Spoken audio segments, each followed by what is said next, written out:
That's great. Anyway, Go coming on. up today, we have got Educating Ricky. Right, Yeah. okay. Is this the last one? You've promised it might be. I believe there's a book out that might help me with this feature, Okay. so we'll see how it goes. You've got 3 titles Yeah. that I tease you with, different stories. You take your pick and I teach you something. That Yeah. would happen. That's a little bit of venom. Yeah, go on. First one is, don't rub it too hard, you'll get a rasher. I bet that's bacon related, knowing you. You've got enough is anus. Say that again. Enough is anus. Enough is enough. Well, But it's changed to enough is an anus. yeah. And Okay. you've got, Yeah. you've also got, will it be a bloke? Oh no, will it like a bloke or a woman? What? Will it like a bloke or a woman? Will it? Yeah. Will it like a bloke or a woman? Wow. Yeah, so they're your 3 stories Okay. today. Sounds exciting. Okay, well, I'll have will it Well, we're like... going to play a record now, Rick, surely. Yeah, okay. And come back with... Sorry about the crowds and the big Educated Ricky. baby. Alright. It's a valuable lesson, really. I'll think of a title for him. So, 3 stories. Don't rub it too hard, you'll get a rasher. forward Enough to that. is anus. And, And we'll have that one then. that one. Yeah. Right, well, do you believe in palm reading and stuff? Yes. Sorry, yes. Yep. Yeah, of Yeah. course. Sorry, I forgot. Yes, of course we do. Right, well, there's a fella who, he used to do palm reading. Oh, yeah. But a lot of people, he found that when he went up to him in the street and said, do you want your palm reading? He was like, a lot of them were like, oh, I'm a bit ashamed of my nails and stuff because they're a labourer or they're a cleaner or something like that. I know a lot of labourers are slightly embarrassed by their nails. Yeah. No, but Yeah. so he found Look that, at my bloody hands, Reg. well, That's that hod carrying. did I ever tell you that? Did I ever tell you that I got picked at school to make tea and serve biscuits to old people because I've got good nails? No, go on. Is there any more to the story? Well, that's about it. I mean, we used to do like, I think the head teacher must have been getting something, maybe getting his mum in there for free or something in this old people's home. So he offered the kids of the school, he said, right, all sit at your desk and put your hands on the table. And everyone did. And he walked past mine and he said, not bad. And he said, you've got the afternoon off. You can go and serve biscuits and tea to the old people. What did you say? I said, all right then. Was Good. that? Yeah. Good afternoon. But anyway, so these... Yeah, so what these- did you do? He just sort of walked around and went, you alright? Do you want bourbons or digest? I bet you get on with old people, wouldn't you? was all I'd right. love to see maybe Especially the senile ones.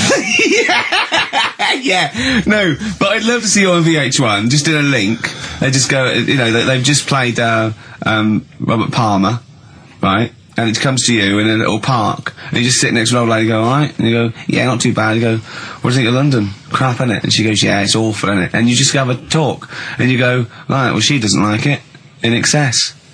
That's what I'd like to see. I still think my idea's better.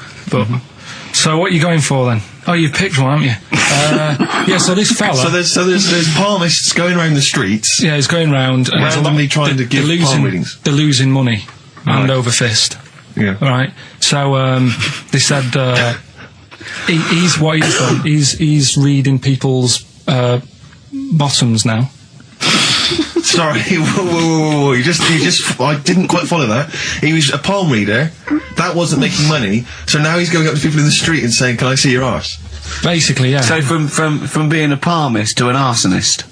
Well, they just that's what he does. He said the same sort of lines and that you get on your hand, you get them on your bottom, and he can read them.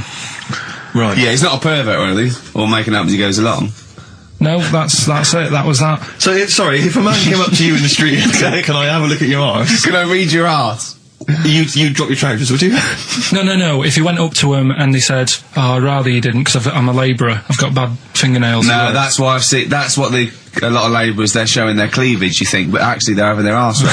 Absolutely. That's what that's what it is. And then right. So is that the end of the story? Yeah. But then because That's it. Educating Ricky is there's a bloke who reads arses. No, but You're then- a mentalist. but no, but what are you then- talking about? But then, do you know, like, now and again I come up with a little jokey line. Thought Yeah. I'd make an effort today for VH1 or MTV. Yeah. Little line there. Don't worry, it won't last. It might just be a splash in the pan. Okay. Phil Collins next. Let's play some Phil. Let's play some Phil. Educating Ricky, will we carry on? Yeah. Right, you've got left. Don't rub it too hard, you'll get a rasher. And will it like fellas or will it like women? Well, you said wool before. Yeah, will it. Go on then, I'll have wool it. Right, now this is similar to the one you were talking about before, right? They found out that They. scientists Oh, yeah. have found out 17th century? that like now 1 in 10 rams are gay. 1 in 10 rams are gay. Yeah. Yeah. So that was like wool it. That's how I could get that in. They got a load of gay and straight rams. Right. They worked out which were which first. They said, right, that bunch there is a gay bunch. They looked better, they just had more pride in their appearance. And the other ones, the straight ones. And then they gave them to this scientist and said, right, go on, do what you got to do. And they took the brains out of all of them. Just to check. And they did tests on the brain, and it worked out that they've got something smaller in the brain. The gay ones have got something in the brain that makes it smaller. And they said, right, well, that's probably how it's going to work on males, on like males and females in like humans. So you took from this that gays have smaller brains than straight people? No, there's something in the brain. Right, go on. So if someone's saying, oh, I'm a gay, or they're not sure or whatever, they will now be able to find out. So you can go to the doctor and to find out if you're straight or gay. Is there any gay in my brain? Let's have a look. Do. You've got a little bit of a gay in you, yes. A little bit of gay in there. Yes, you've got the, you've got a little bent cell there. Well, that's why they did it, anyway. I don't understand how they could differentiate which was straight and which were gay to begin with, before they then gave it to the scientist. Wasn't that what the scientists figured out? How could they tell? There's one theory that it's genetically determined. There is one. There is a theory that's genetically determined, but I don't think it's as easy as pulling a sheep's brain apart and finding a little pink sort of like blob in there and going, right, we've taken the guy out and now he's going to go and shag some ewes. I don't think it's that straightforward. Although homosexuality does occur at a similar sort of rate in animals, I think. Yeah. Yeah. So you do that, didn't you? So that's that one. I mean, I just like the idea of the farmer figuring out which is straight and gay. Well, that one's wearing quite a camp-looking neckerchief. So I'm thinking maybe he's gay. Is that? Yeah. I love the fact they can. That one's a big fan of Sophie Ellis-Bextor. Yeah. They put on ABBA and see which ones dance. Exactly, That's how they. Which one? Yeah. Well, Put on like Barbara Streisand and see which ones sing along. It is rubbish. What did I find out? Did you just say that is rubbish? No, I found out other stuff in the week that didn't make the top 3. Wow. We haven't even had to. This must be mediocre stuff. This must be really bad. Yeah. Or it might be dubious. Go on. There's a woman in Ireland who has been with a fella for 11 years. Yeah. She always saying to him, when are we going to get married and that? And he's like, oh, we don't need to. We're happy and that. Do you know, like I am with Suzanne, it's like, there's no point, really. Unless you have a kid, I don't think you need to, do you? Right. So, he was like, we'll do it in time and all that. Anyway, he comes home from work one day. He says, oh, go on then, we'll get married. She was so shocked, her hair fell out. Did you get that? Wow. So That's extraordinary. What did he say? Oh, I'm not marrying you, Baldy. Yeah. Well, She was so shocked her hair fell out. Yeah. I love the idea of it just going to the ground. Fell out, yeah. yeah. What else? Right, that's rubbish. That's rubbish. That's rubbish. That's rubbish. Next. You've also got It's weird, isn't it, Rick, that the stories that we made up are more plausible than the facts he's actually giving I think we us. tried too hard. I think we tried too. That's what he's willing to believe. He's willing to believe that a woman's hair fell out when her husband came out and said, let's get married then. Oh, you're romantic. Yeah, then here's a good one. Go on then. Right, in Dubai, this woman went to Dubai for a holiday. And she was over there, and apparently in the markets Bit by a spider? they sell lizards. Oh, go on. Right, just like for people to buy. So she buys one, not knowing that you're not really meant to take him out of the country. Sure. Puts it in a bag. Yeah. As you do. What have you? And then she gets to the airport when she's going home. She's thinking, I can't really leave it in my bag. Yeah. So she puts it on her head. On her head? Wears it as a hat. She wore the lizard as a hat. Yeah. People on the plane were just like, yeah, everything's fine. You know, they're doing the cross checks and that. Yeah. Have you got your seatbelt on? Yeah. There's a woman there with a lizard hat. Everything's going well. She gets off the plane at Manchester Airport. Lizard sticks its tongue out. Yeah. The air hostess says, "What are you doing with that?" She goes, I've had it. Lizard said, "I just found her in Dubai." They said, "I've had this with me all journey," and they said, "Well, you shouldn't have done," and they took it off her. Yeah, I think that is true, actually. Yeah. Yeah. So what about that? Yeah, good, yeah. Yeah. That educated me. Right, what, any more? Well, what's that taught you? That's taught you, you know, be careful when smuggling lizards Yeah. back as some kind of hat. Yeah, just say, lizard, keep your tongue in, you twat. Not at the customs officer. Yeah. And, what else? Anyone didn't quite make it? Anything to declare? I've got a lizard on my head. We've got an old saying one, if you want that. Go on then. Are these ones that didn't make the list?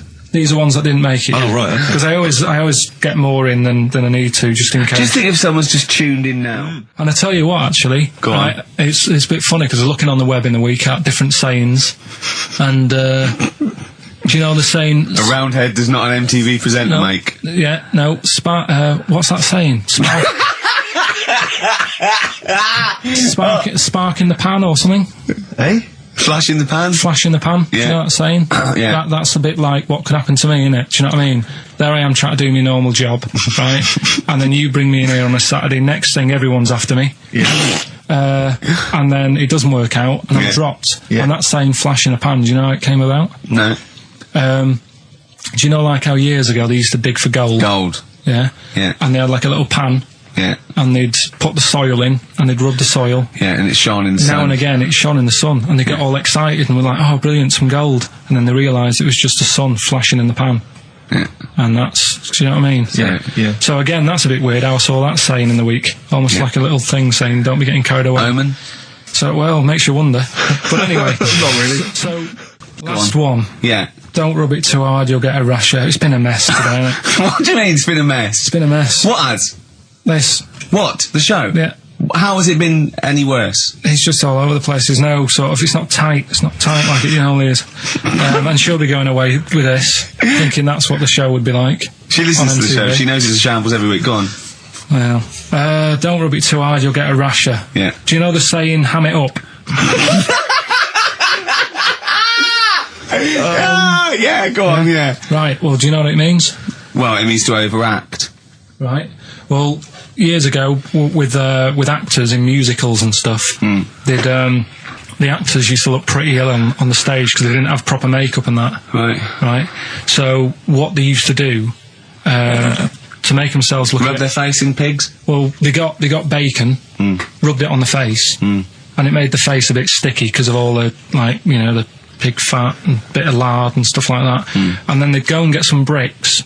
Bricks. Yeah, house bricks. Rub them together, make some sort of red dust from the brick, and then put the dust on the face. And the fat and the lard and that would make the dust stick to the face. And they'd look well under the lights. And that's where the They'd saying... smell great as well. Yeah, well... Lovely. Everyone likes the smell of bacon. No, but... So that's the old... ham it up. That's where like that that. comes from. You know, if it's true, I've no reason to think that it's not. So that's your third Educating Ricky today. So, what have you learned? Nothing. Absolutely sod all. You've got your hamming it up. Yeah. Rams are gay. They know which ones are gay now. Now! And At last, thank God. the fella who can hand read an arse. If you missed the rest of the show, what are you going to make of that?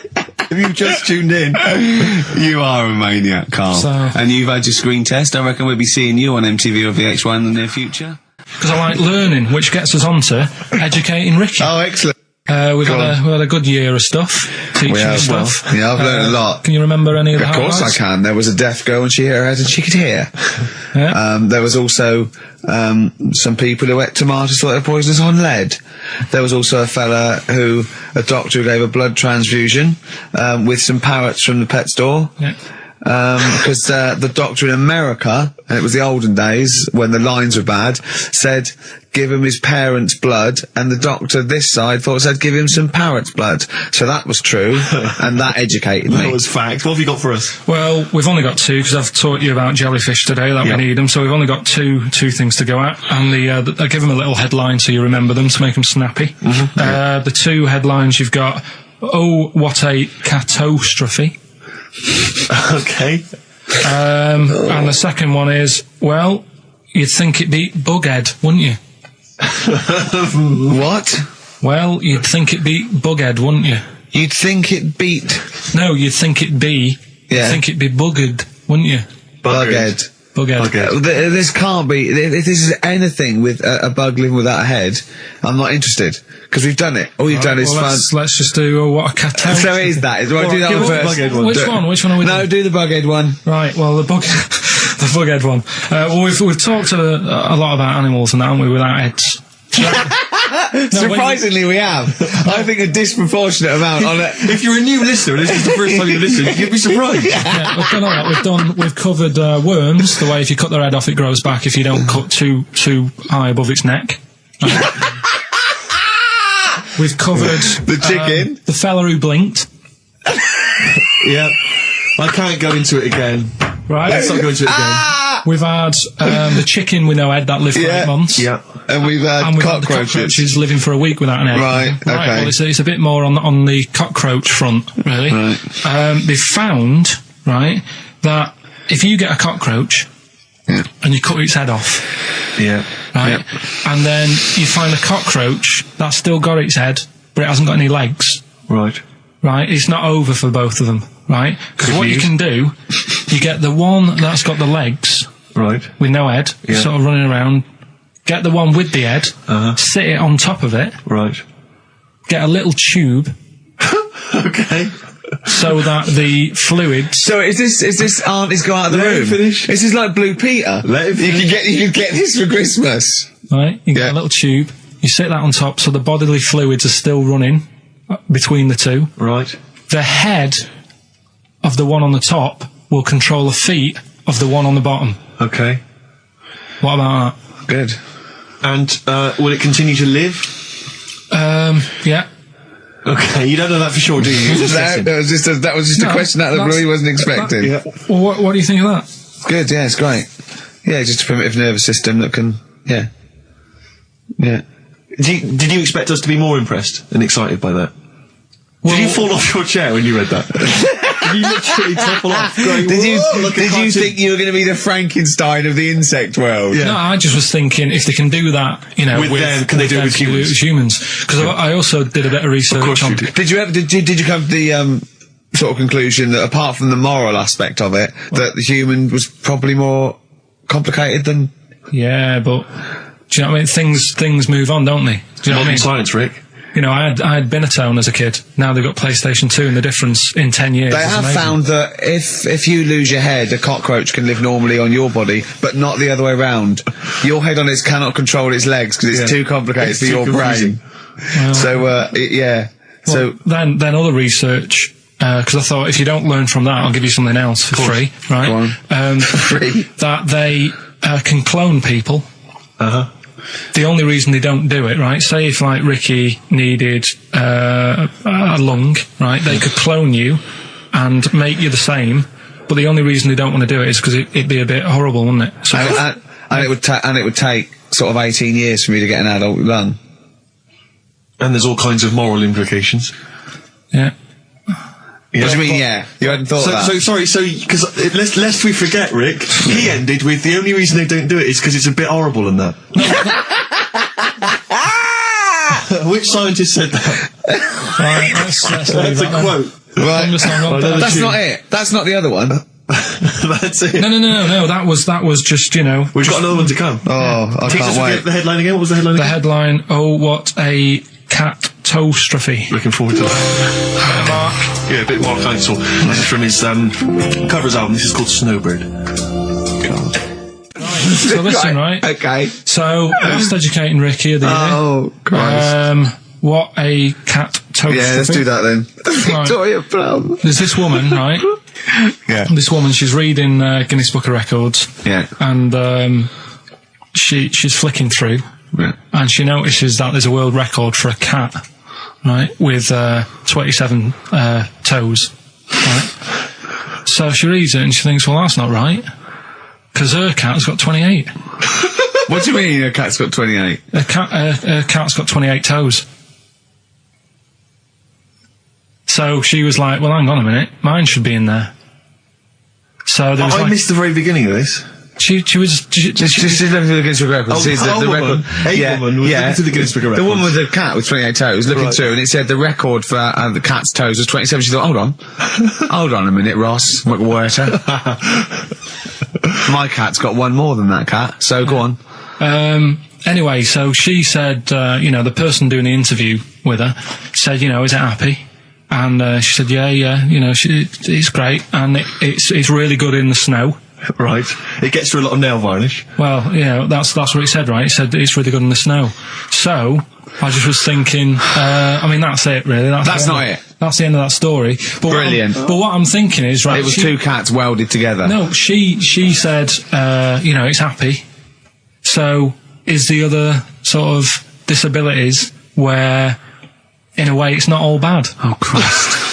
No, do you know, like, that book Steve brought in for me? And there was a fella there, wasn't there, who had 3 legs, who was a juggler.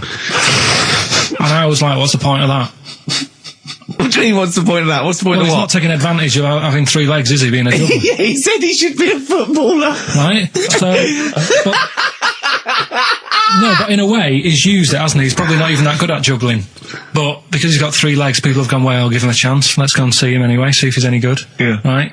So what I'm thinking is there anything else? We've mentioned the midgets today who are good at robbing cars because they can get through the windows like Dukes of Hazzard. Sorry. So listen. I'd just like to say, this is the radio authority listening. We are in no way suggesting that one midget's forte in life is robbing cars, if you're a midget sitting at home feeling sorry for yourself, that you should go out robbing cars. I'd just like to say this is Karl Pilkington talking. The views of Karl Pilkington do not necessarily reflect those of XFM or us. Yeah, but it was a TV programme, so it's not me. I'm just saying what I've seen on That telly. you didn't see. That somebody told me about. Yeah, so you could be wrong, just like a lot of your spurious facts that you just see on the internet, you know. I'm just saying. Yeah. So, is there anything else? We've seen the fellow with 3 legs. So what you're saying is there a disability that is actually an advantage? Yeah. Right, I mean, okay. Steve mentioned about the disabled loo.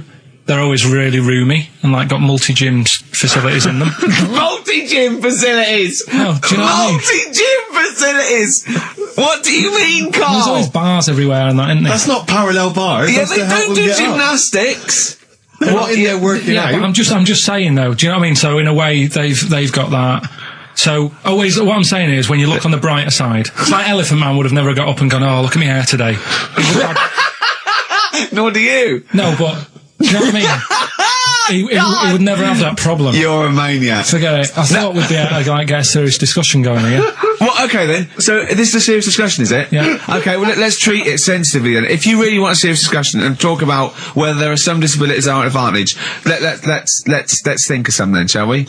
Well, I've said 3 already. Yeah. You can't say if you're deaf, Bobby Davery won't annoy you. That doesn't count as an advantage. Do you understand? Do you know what I mean? Carl's looking at you thinking, that's brilliant. Yeah. Yeah. Well, we'll leave it then. I'll come up with a better feature for next year. We'll bin that. So, if you've got any disabilities... We've been that like that was going to be a feature. What, you were hoping that would be a spin-off feature? Disabilities are actually it's an another advantage. form of do we need them? It's like, But that Carl, think of it. It's like that joke. The bloke that has his weight says good news and bad news. Bad news is we've had to amputate both legs. What's the good news? The fellow in the next bed wants to buy your slippers. See, that's not an advantage. It's a joke. That doesn't really happen. People don't go, oh, that is good news. Yeah, I'll probably get a quid from. Do you know what I mean? But the fellow with 3 feet, what would he do? Well, he'd buy a pair and then just nick one of those because they put out one shoe, don't they? Are those, yeah, if you've got one leg, you can nick shoes. Good point, Right, Carl. now I'm getting you thinking. Also, right, I like teaching you stuff. Yeah. And you've done well. So what I'm thinking is, rather than just touching on a topic, sort of giving you a few bits of information on one See, topic. this is what I'd like to do, because the last thing you taught me, I remember, was there was a blind girl, she hit her head and she could see, and that's all I got. Yeah. So if you could go into that a little bit more, that would have been educating me. Well, today we're featuring stuff on World War One and Two, Blimey. right? Oh, so go that's that little title for all this little thing is. What do you think of that then? What do you think of that then? Play a record. So that's Rick, that. can I have just thought of a joke? Go on. What's the similarity between Lord of the Rings and this show? They're both rubbish. Sugarcane by Sonic Youth on XFM 104.9. Ricky Gervais, Steve Merchant, Karl Pilkington. Go on, Karl. What's next? Are you going to do your war feature? What is it called? What do you think of that then? You do that now? It annoys me a bit, right? Because we said before Christmas that we'd come back with new stuff. Yeah. Gave you a title to work on, that Ridiculous. Right. You came in today, I said, have you sorted it out? You say no. Steve, you're having a go at me for wanting to get music out of the library for you. Yeah. You haven't got any new ideas. Sure. But you're dissing mine. I'm not dissing yours. Well, I'm a massive fan of them. Good vibe off you. Oh, I think that's very harsh. I just asked you, when were we going to have War? Do you think of that? I'm a big fan. I'm excited. Well, it's not that good, to be honest with you. Well, I disagree. It sounds brilliant. Right, well, it's a bit of a tweak of Educating Ricky. Right. Just some information on wars. Yeah. Okay. World War Two. World War II, all right. The world champion chess player. He helped someone out in the war. It's the detail I like. No, he helped. You know, it's nearly a history programme, isn't it? I was watching those repeats of The World at War Yeah. that were on in the mornings, you know, incredibly Did detailed, you but lot- they've got nothing on Carl. Did you write a lot of that David Sharma series? He was able to use his skills that he has to play chess, because apparently chess is all about probabilities of like where a piece will be put. Right. And they got him in, and they said, "Can you help us out?" He said, "Yeah." And he said, "Right, where should we like?" Hitler has just moved his queen. yeah. So that's a He fact. sent in a bishop that ran diagonally Yeah, through the troops, knocking him over. Sorry, wait a minute, Carl. So they got a chess Sorry, player in. that's it. Well, yeah. It's just like, oh, what do you think of that? Again, that's not a story. But it angers me that he says that I'm down on the ideas when that's beginning to shape up as quite interesting. I thought you were going to tell me which battle or which event World War was II. you. World War II. It's not a battle. But which bit of your World War II? Like the middle bit. It's 6 years worth. Yeah, well, probably about a bit in. Guessing. Thought, Guessing. Well, all right, yeah, there is a bit of guesswork, but it doesn't matter. But that could have been an interesting thing if you told me it had an impact on the when you Normandy look at landings. these things, do you go, bloke wants help chest, I'll use that, and run away from the computer? No, or I run read out it. of the bookshop? I read the first line where I get enough information. I just think, What do you mean you read the first line where you get enough information? Imagine if you were someone's defence lawyer. Exactly. And he was like, he's on death row, Yeah. and I don't think he did it. Yeah. I read the first line, I didn't read the file It's He was completely. in a hotel in Texas, right? Go on. it's enough. Oh, some other It's stuff. enough, He it's definitely enough, didn't kill it. it's enough, it's enough. I that just seems thought they always take ages on deciding where to go.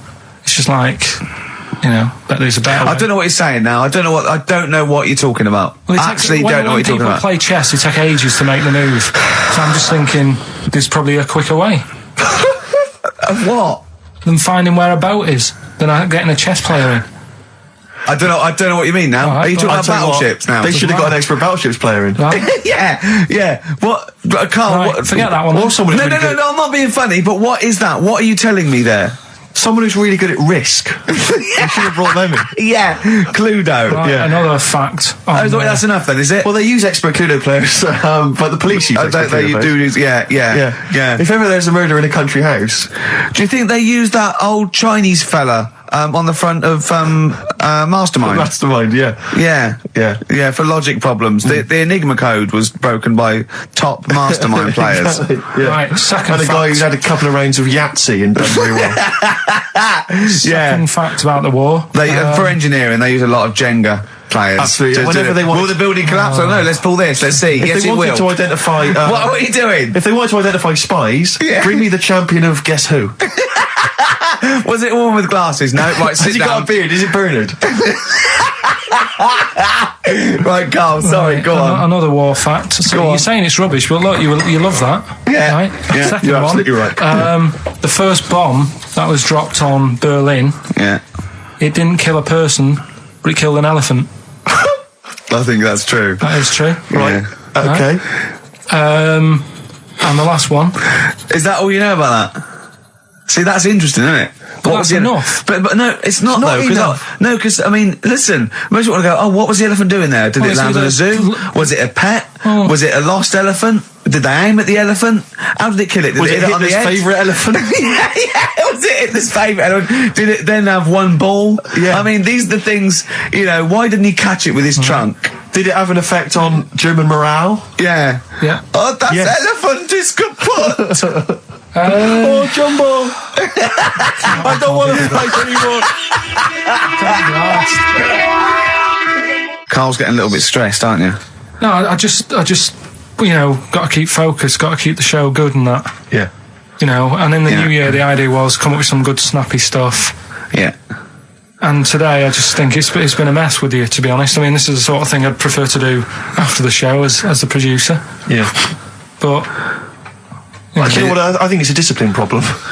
Is I'm not sure Ricky's got any. it because I just put sellotape on your head? well, that's a bit to do with it.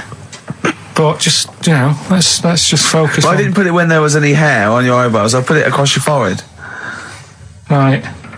What do you think of that then? Yeah. We've got one more bit left. Brilliant. One more fact. The French, right, when they were at war, David Sharma, I just imagine him just introduced it. It's amazing. Which war was this? it was still the World War... One or two. World War Go Two. on, it's 50-50. Go on. yeah. Right, World War Two. What the French did, everyone needs a code. Everyone needs a code. Yep. A code when you're in the army. This is and a that, Disney song. right? And to sort of give the go ahead if you want to go into battle and stuff. Okay. Right? So, Needs a code. but the weird thing Game is, show. right? The weird thing is, do you know what theirs was? Go on. Do you? Yeah, I know what it is. It's So what a bit was weird. the French code? For what? To sort of say, right, yeah, go on But they had more than one. on this day. But I don't know what day it is. On All this right. day. And what, it's like saying, what am I thinking of? What was the battle? What was the... Okay, so all right. What? Look at him, look. He's genuinely confused that I've asked this question. Right. It was No. If you ask me a question, ask me the question correctly. What was the code for battle during what battle? World War Two. No, that's not a battle. That's a war. Yeah, it was in a war. Yeah. I don't know what to do. He confuses people. All right. Okay. What was it, Carl? What was the? Yeah. code? What was are the you French thinking code? of? Right. John's got a moustache. What are you talking My about? lungs are going to burst. That was a code that the French used. I just think it's a bit daft, right? Because you could come up with that by mistake. yeah. Two French blokes talking in the trenches, and they see a major walk past, and they go, "Oh, look, John's got a moustache," and they all go and go, "No, I was just talking. What are you talking about?" Well, the way I don't think that's a good code. I'm not. I you don't know- believe it is the code. No, it is seriously. And what? And It's would just it, like would it what have we been? talked Would it have about been it. said in French? Yeah. Okay. Yeah. But the weird, Guess in. Yeah. No, but What? you see, I can't even be bothered What are you saying, Carl? because it's not a very good code. Do you know, like we've talked in the past about things you don't see, and I said an old man eating a Twix. Yeah. If they use that's safe because no one is ever going to see a man having an old man having a Twix. What do you mean? Well, use that as a code. Don't use a saying, John's got a moustache, that could crop up. It's like the war's kicked off. How did that happen? Well, I said John had a moustache. Oh, Two French folks would never be saying John's got a moustache. Why would wouldn't they? Because back then they were fashionable. He nearly makes sense, doesn't he? I assume it would have been Jean. Yeah. No, probably John. And how would this code have been?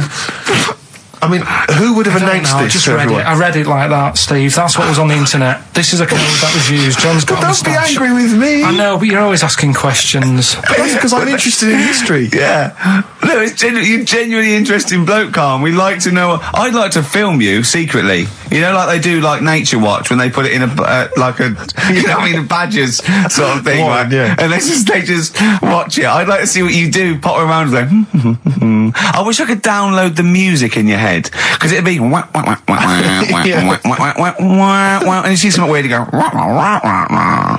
And then you read that and you go wah, and you write it down, and that's what comes out. John's got a moustache. I'd like to see next Christmas. Imagine the French, right, for their battle cry, for their battle code to know it's going ahead, they're going over the top, is you never see an old bloke eating a Twix. Imagine that. Yeah, but all these things are things that I think in my head. Right? Keep them in there.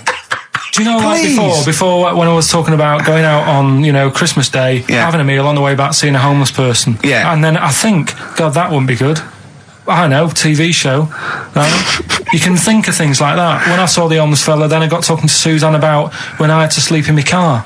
What do you mean? Go on. Let's play a record and come back to any sleeping it's in the car. gone. I can't wait. Play a song for the lovers. I was watching last night on cable TV 1987's amazing Sign of the Times Prince in concert film. It was dynamite. I thought to myself, how brilliant he is. It reminded me of the gig I went to see last year. He played this tune. It's from the album Parade. Okay, I don't want to discuss whether or not Prince is acceptable on XFM or whether he's a genius. He is a genius. That's the end. That's the end of the discussion. Play the tune. He's dynamite. It's a Before song for this, the ladies. I remember, I'm going to tell you, I was on the way here. You know, do you remember John? He's got a moustache now. I can't believe it. Lads, no! No. It's not on. It was... The battle's not on. Look at your face, Carl. the elephant did die. Yeah, no, I believe that. Yeah. Last week, we sort of changed educating Ricky a bit. Just a little Don't bit. say we. I don't want to be incriminated in it. Well, changed it in the sense that rather than giving you too much information about different things, it's hard to sort of keep it all in. Yeah. I'm giving you sort of information on one thing. So last no, week, because some of your stuff was a little bit too intense to be done. And my favourite story was there was a blind girl, she hit her head and got better, and I couldn't take all that in at once. So you should really ration some of the education. We sort of Wasn't started last week war-related stories? Yeah, it was war. Do you think of that then? What and do you it think was of that? three things. And it was the French battle. Going over the top was John's got a moustache, which you think was ambiguous because someone might have said that anyway. Well, look, you've remembered it, so it's working. So Yeah. we're doing that, and last week Loads you of said French people have just gone to war who were listening to this. Yeah. you said you wanted to learn some science this week. Did I? Yeah. so the title this week for that is Acid, I would sort you some science out. Acid, because that's How long did that take you to come up with? Listen, well, you know, look, people love Carl. There's comedians come to me and go, Carl's the funniest man. They absolutely love him, right? But I think we're only seeing half of it, right? If we can get him on television, his face then, when he's told me that title, was like a child at Christmas. Yeah. He was so proud of it. He was excited what I was gonna. It was brilliant. It's a bit like when a child's drawn a picture in art class. You know you've got to stick it on the fridge, You've got but to- you basically yeah. think it's crap. Yeah. It's very much like that. All right, Carl. Is that good? Yes. So we'll be doing that. Well, I'll teach you some stuff now, right? I've always been fascinated by the donkey fact, because it is an extraordinary fact that more people are killed apparently by donkeys Yeah. than they are by airplane crashes. Well, I suppose in countries where they're used and Yeah. used a lot, that they go a bit mad and squash it. But my concern is that when you go on a plane, there's so many checks. I mean, it takes 40 minutes to go through all the checks: the air pressure, the cabin pressure, the fuel, Yeah. checking the flights, the takeoff, all the rest of it.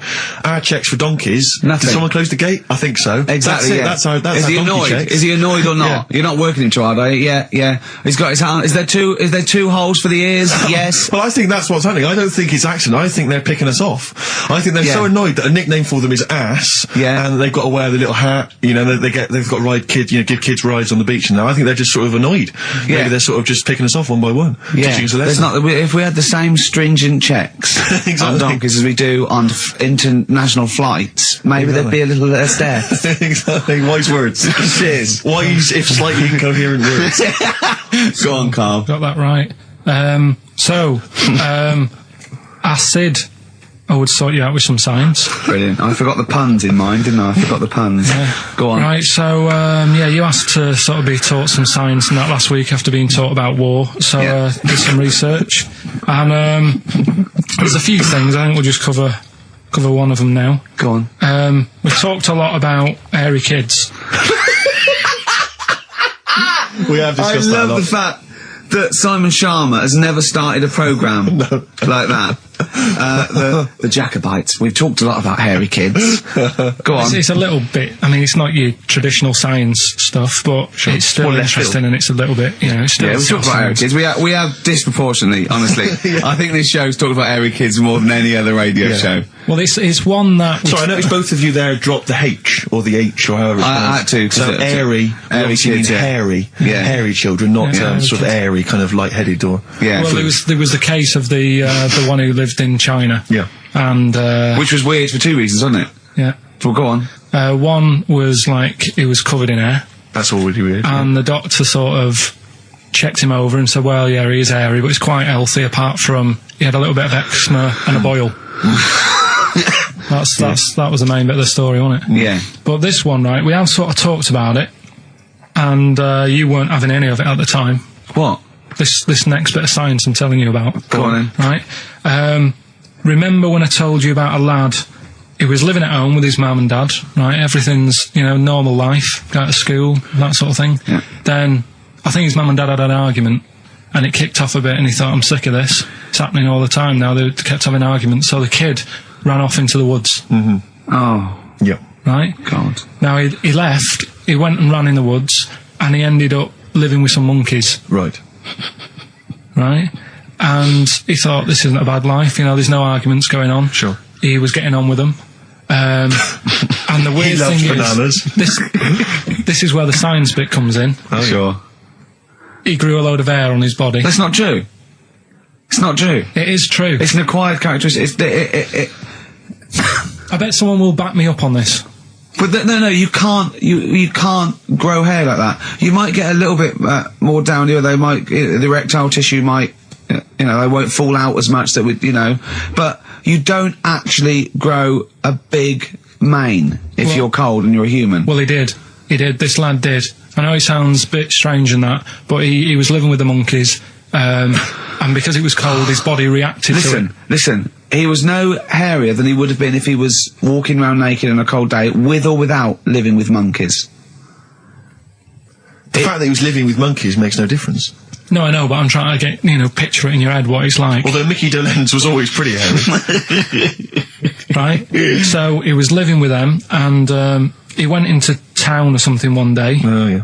to get some food, and the people there were like, hang on a minute, that isn't a monkey. Well, he went in naked. No, he was there covered in hair. Yeah, but naked, but covered in hair. So it was decent. It was. Yeah. But they that was the weird thing. They thought it was a monkey in the shop. And then So they went, presumably he had a big long beard as well, because he couldn't shave, could he?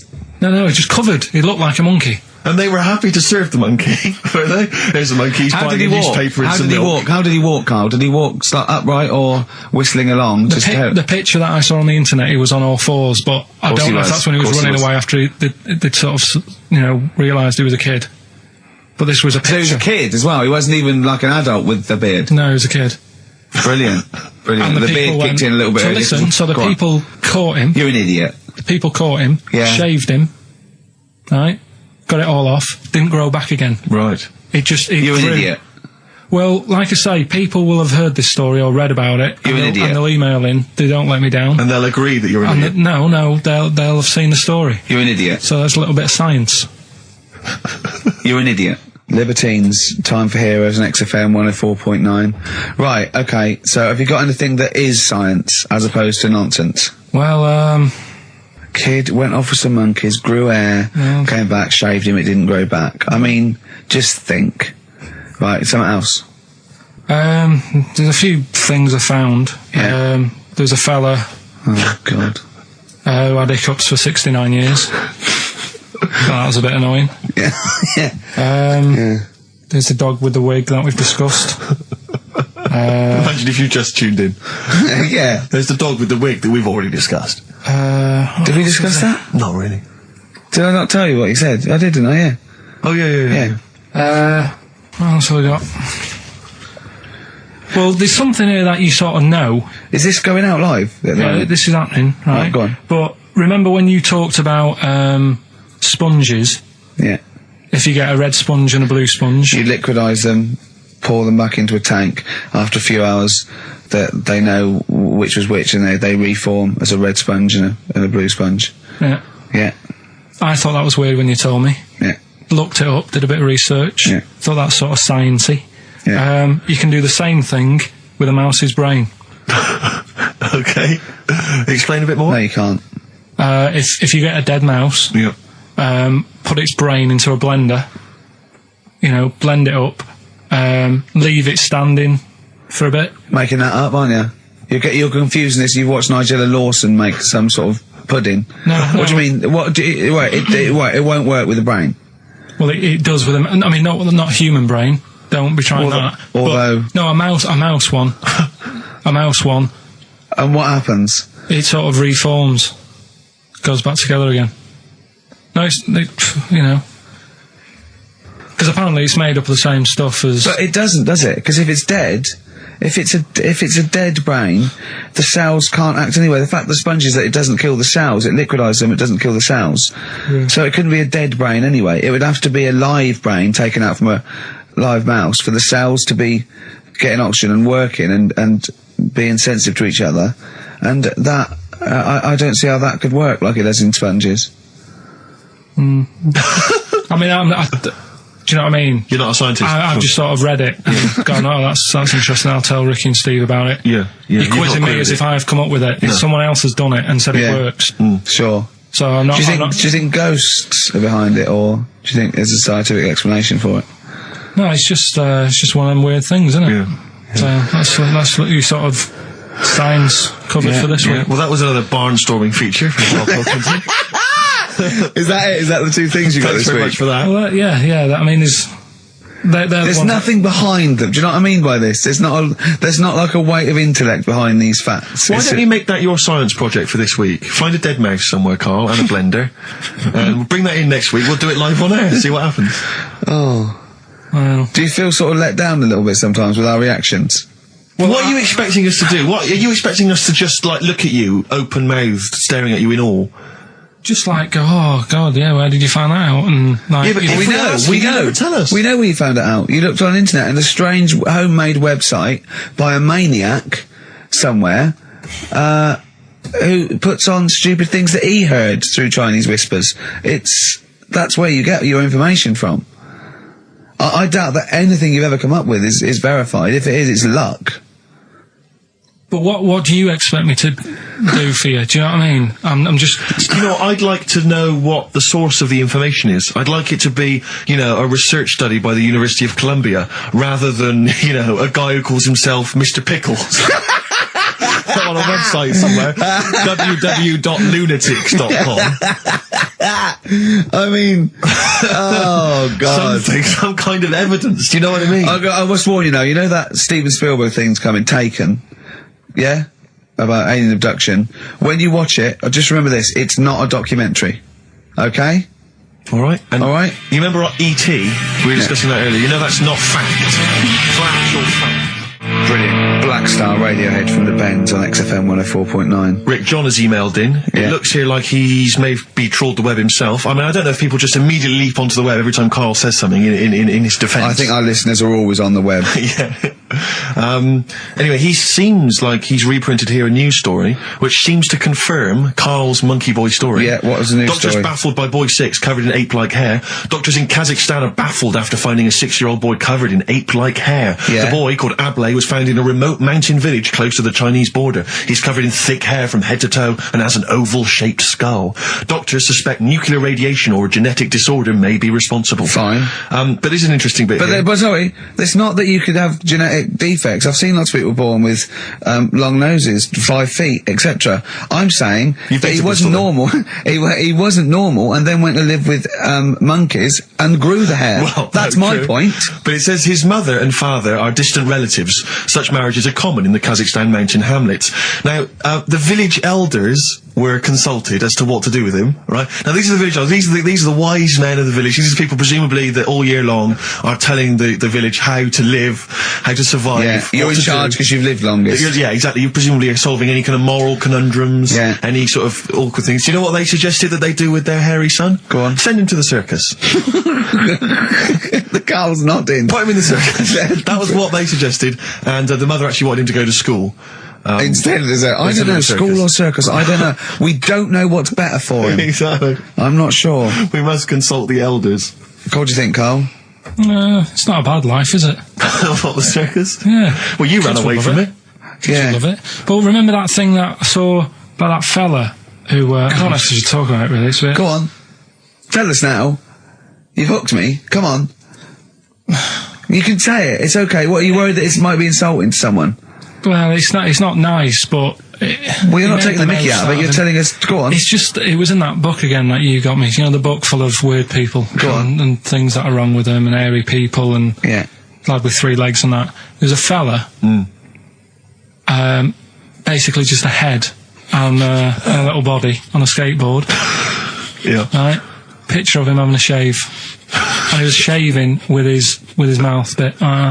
With his tongue. Like that on the radio. Yeah. Just like- Carl is now doing an impression of a man shaving with his Yeah. mouth. Well, it's just a head, bear in mind. He's doing an impression. Imagine a head with a very tiny body on a skateboard shaving with its tongue. That's what Carl was doing. And he was depressed because he kept getting hats for Christmas. But if you were him, you would just grow a beard, wouldn't you? Rather than Oh, God. rather than go through all But that you get hassle. it caught in the wheels of his skateboard. The what's the name though? Do you remember last week I was talking about the hairy kid?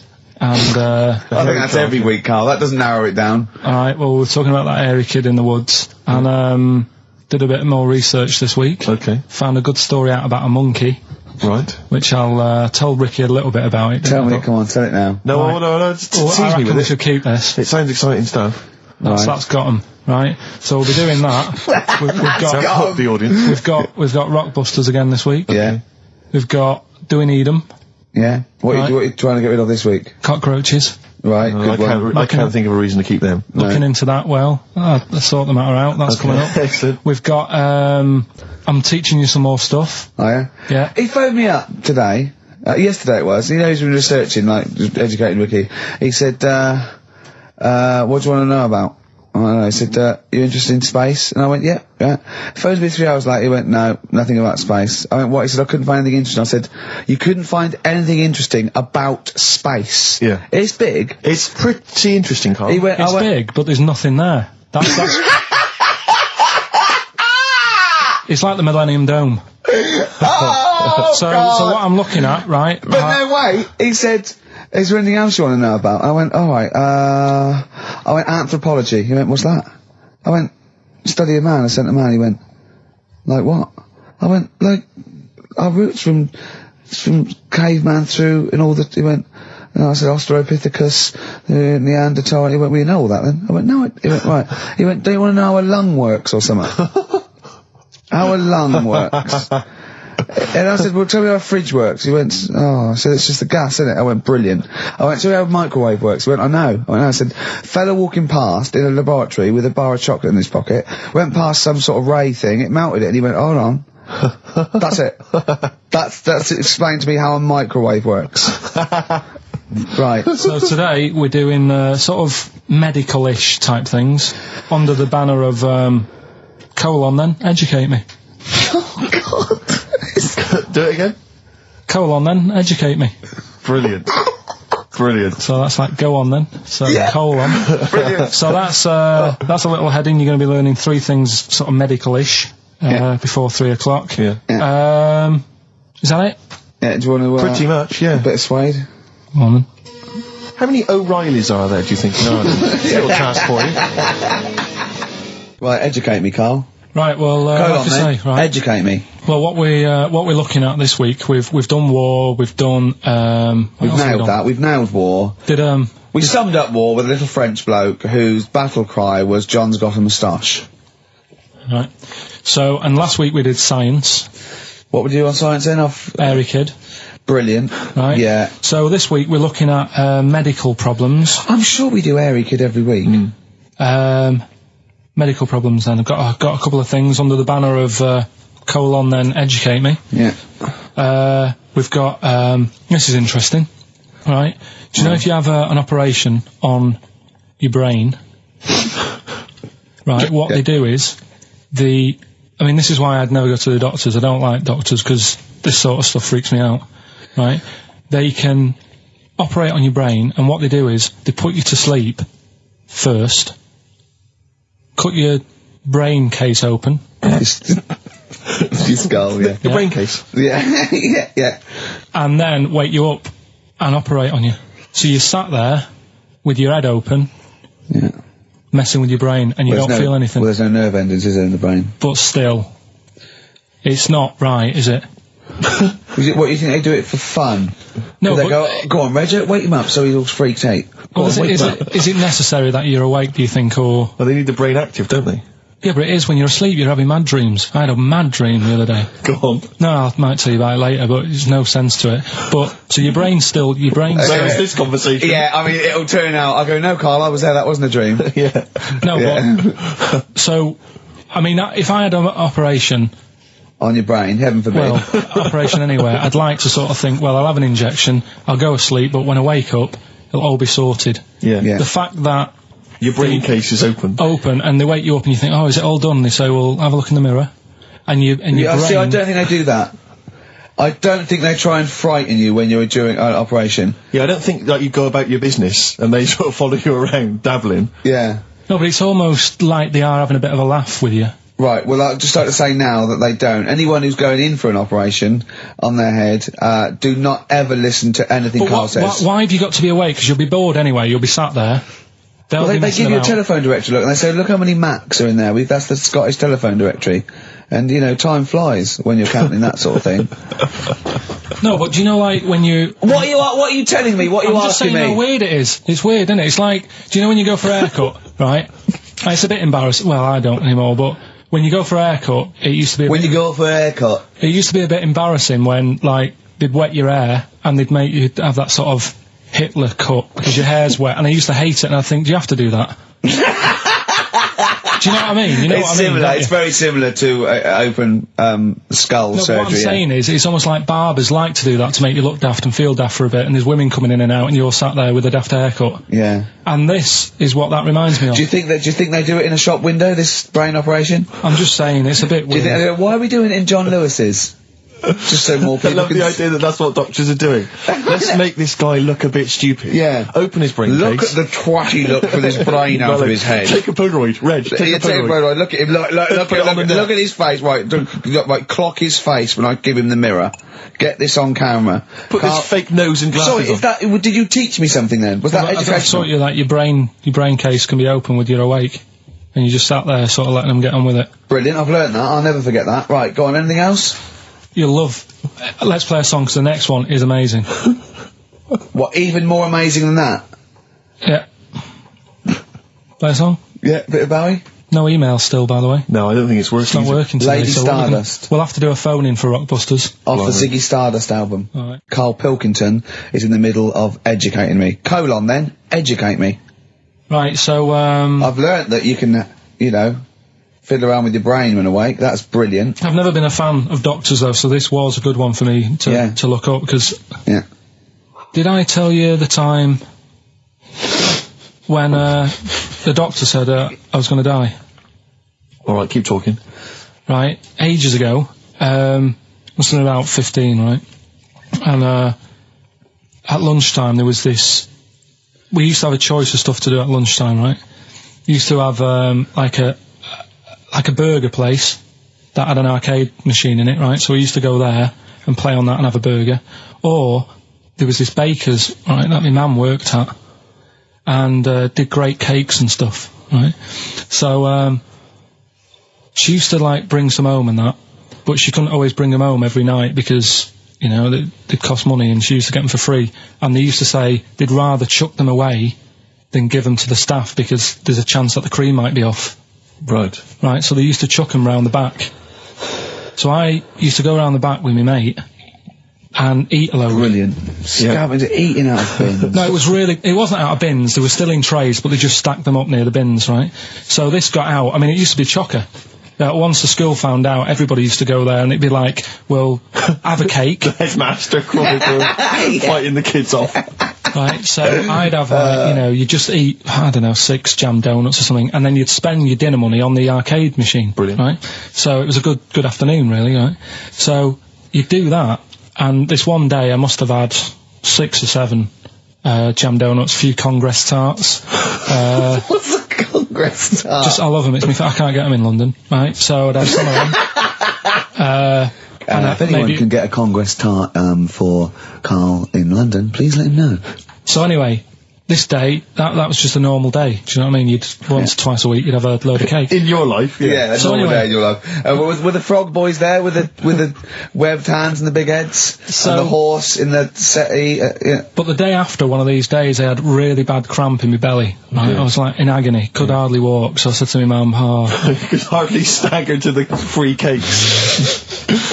So, I was in absolute agony. I said, I don't like doctors, but you'll have to get a doctor in because I don't know what it is, I can't walk.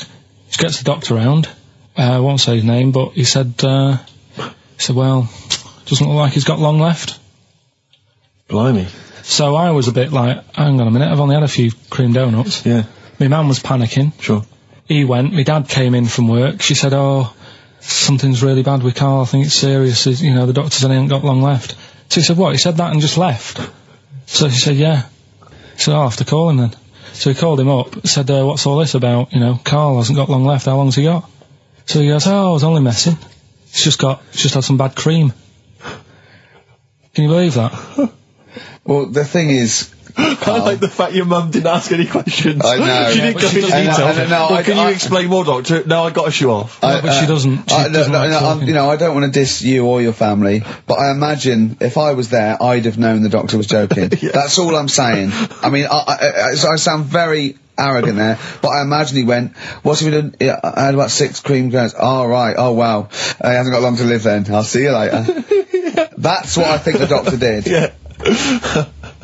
Just like the idea your mum just let him go. Yeah. Terrified, thinking, well, I'm not going to probe him. He's that's it then. Dad comes in. Hi, honey, I'm home. Anything happened? The doctor said Karl's going to die and then left. Did he? I'll call him. But anyway, that's why these sort of things fascinate me. So we'll move on to this next one, right, which is brilliant. Dead short story. So, right, old woman, about 70 years old. Yeah. She's normally fit and healthy and stuff. Nothing wrong with her. She's having a good life. And one day, she goes for a check to the doctors, just to check herself out, because she's getting on a bit. Yeah. Says, take your clothes off and that. So she does, and checks her out, says, yeah, you're looking good, turn round. He said, oh, God. He said, you got a tumour on your buttock. Right? So she goes, oh, well, can you do anything to sort it out? So they go, yeah, we could book you in for an operation, it's best if we remove this. Books are in for an operation.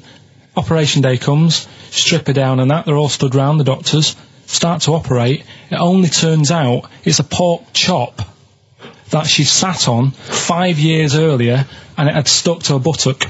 Right, Karl.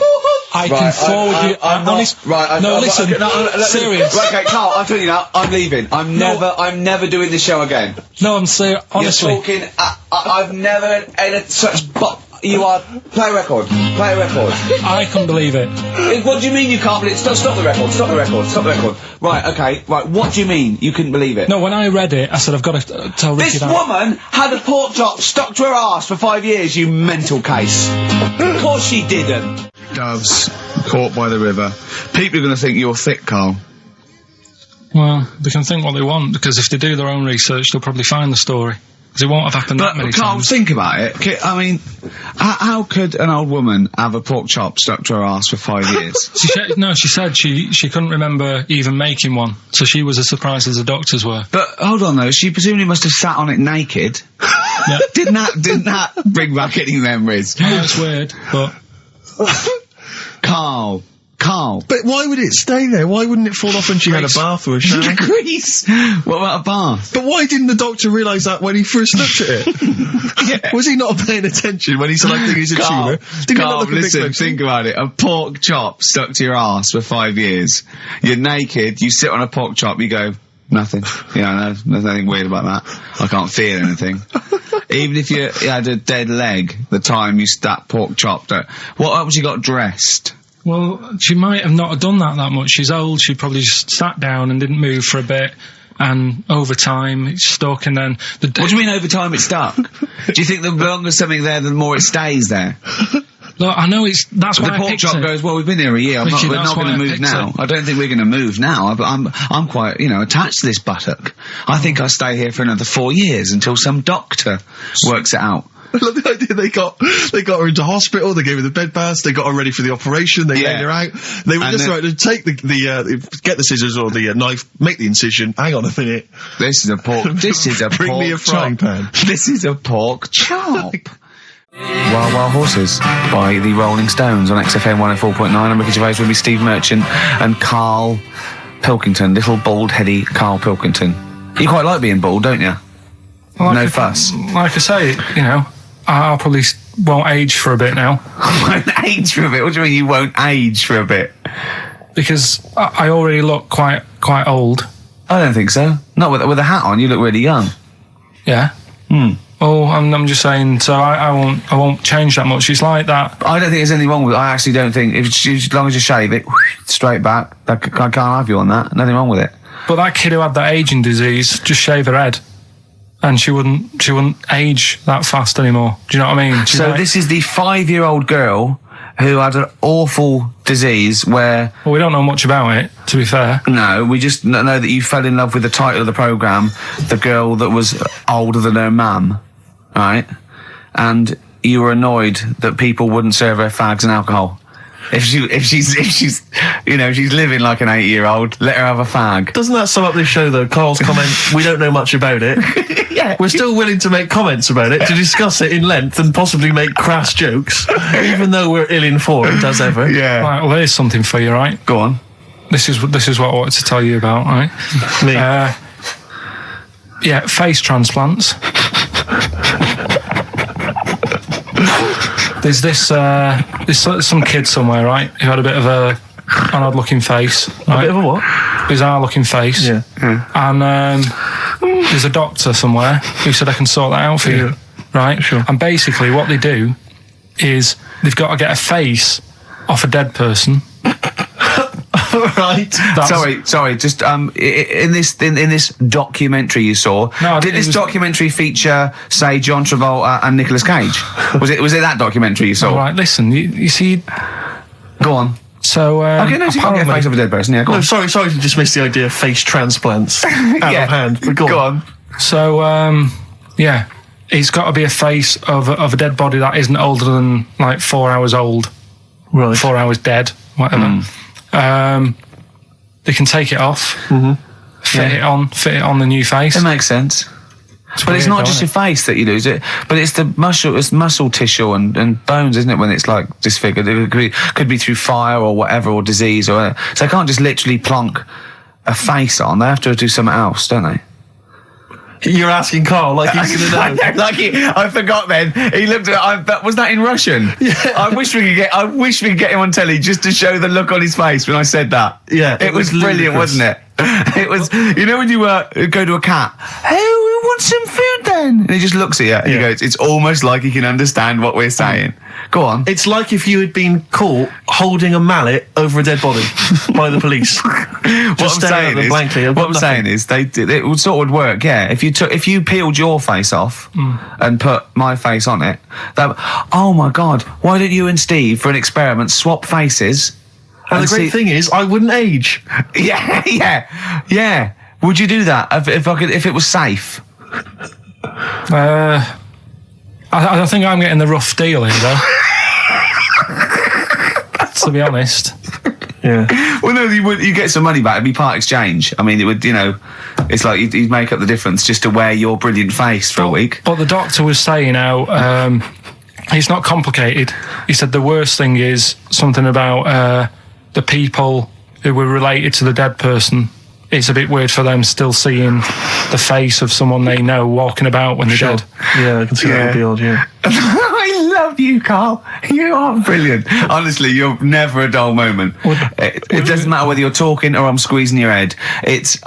I'm never bored. I never go, oh, that's enough, Carl. Do you know what I mean? I had battling tops, I got bored. It's like computer games. You think it's the best game in the world, and someone goes, how are you getting on with Tomb Raider? You go, oh, I don't play it anymore. I go, how's Carl? I go, he's brilliant. He's brilliant. I was squeezed it yesterday. I was squeaking in his face. I got him down to the ground. He said this. He said that. I'm never bored with you. Do you know what I mean? It's brilliant. I'd like to rent you out to people. See me, I'm different. I would happily leave him now in the bottom of the cupboard. Until quiz With the night. Scale Electrics.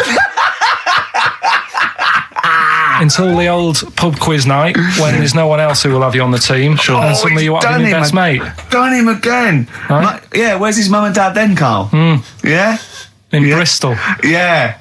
Yeah. Can't believe it. I love the fact you can insult me but never insult my parents. Please. Feeder, Butt Rogers, XFM 104.9, Ricky Gervais, Steve Merchant, Karl Pilkington. Carl just said to me, so what face would you have to me? And I went, what do you mean? He went, well, whose face would you have? And I went, I don't know. A boy's, so the skin would be regenerated. He went, oh, no, it'll be a bit weird. He said, oh no, someone famous. And I went, I don't know. I went, whose would you have? He went, Barry Sheen.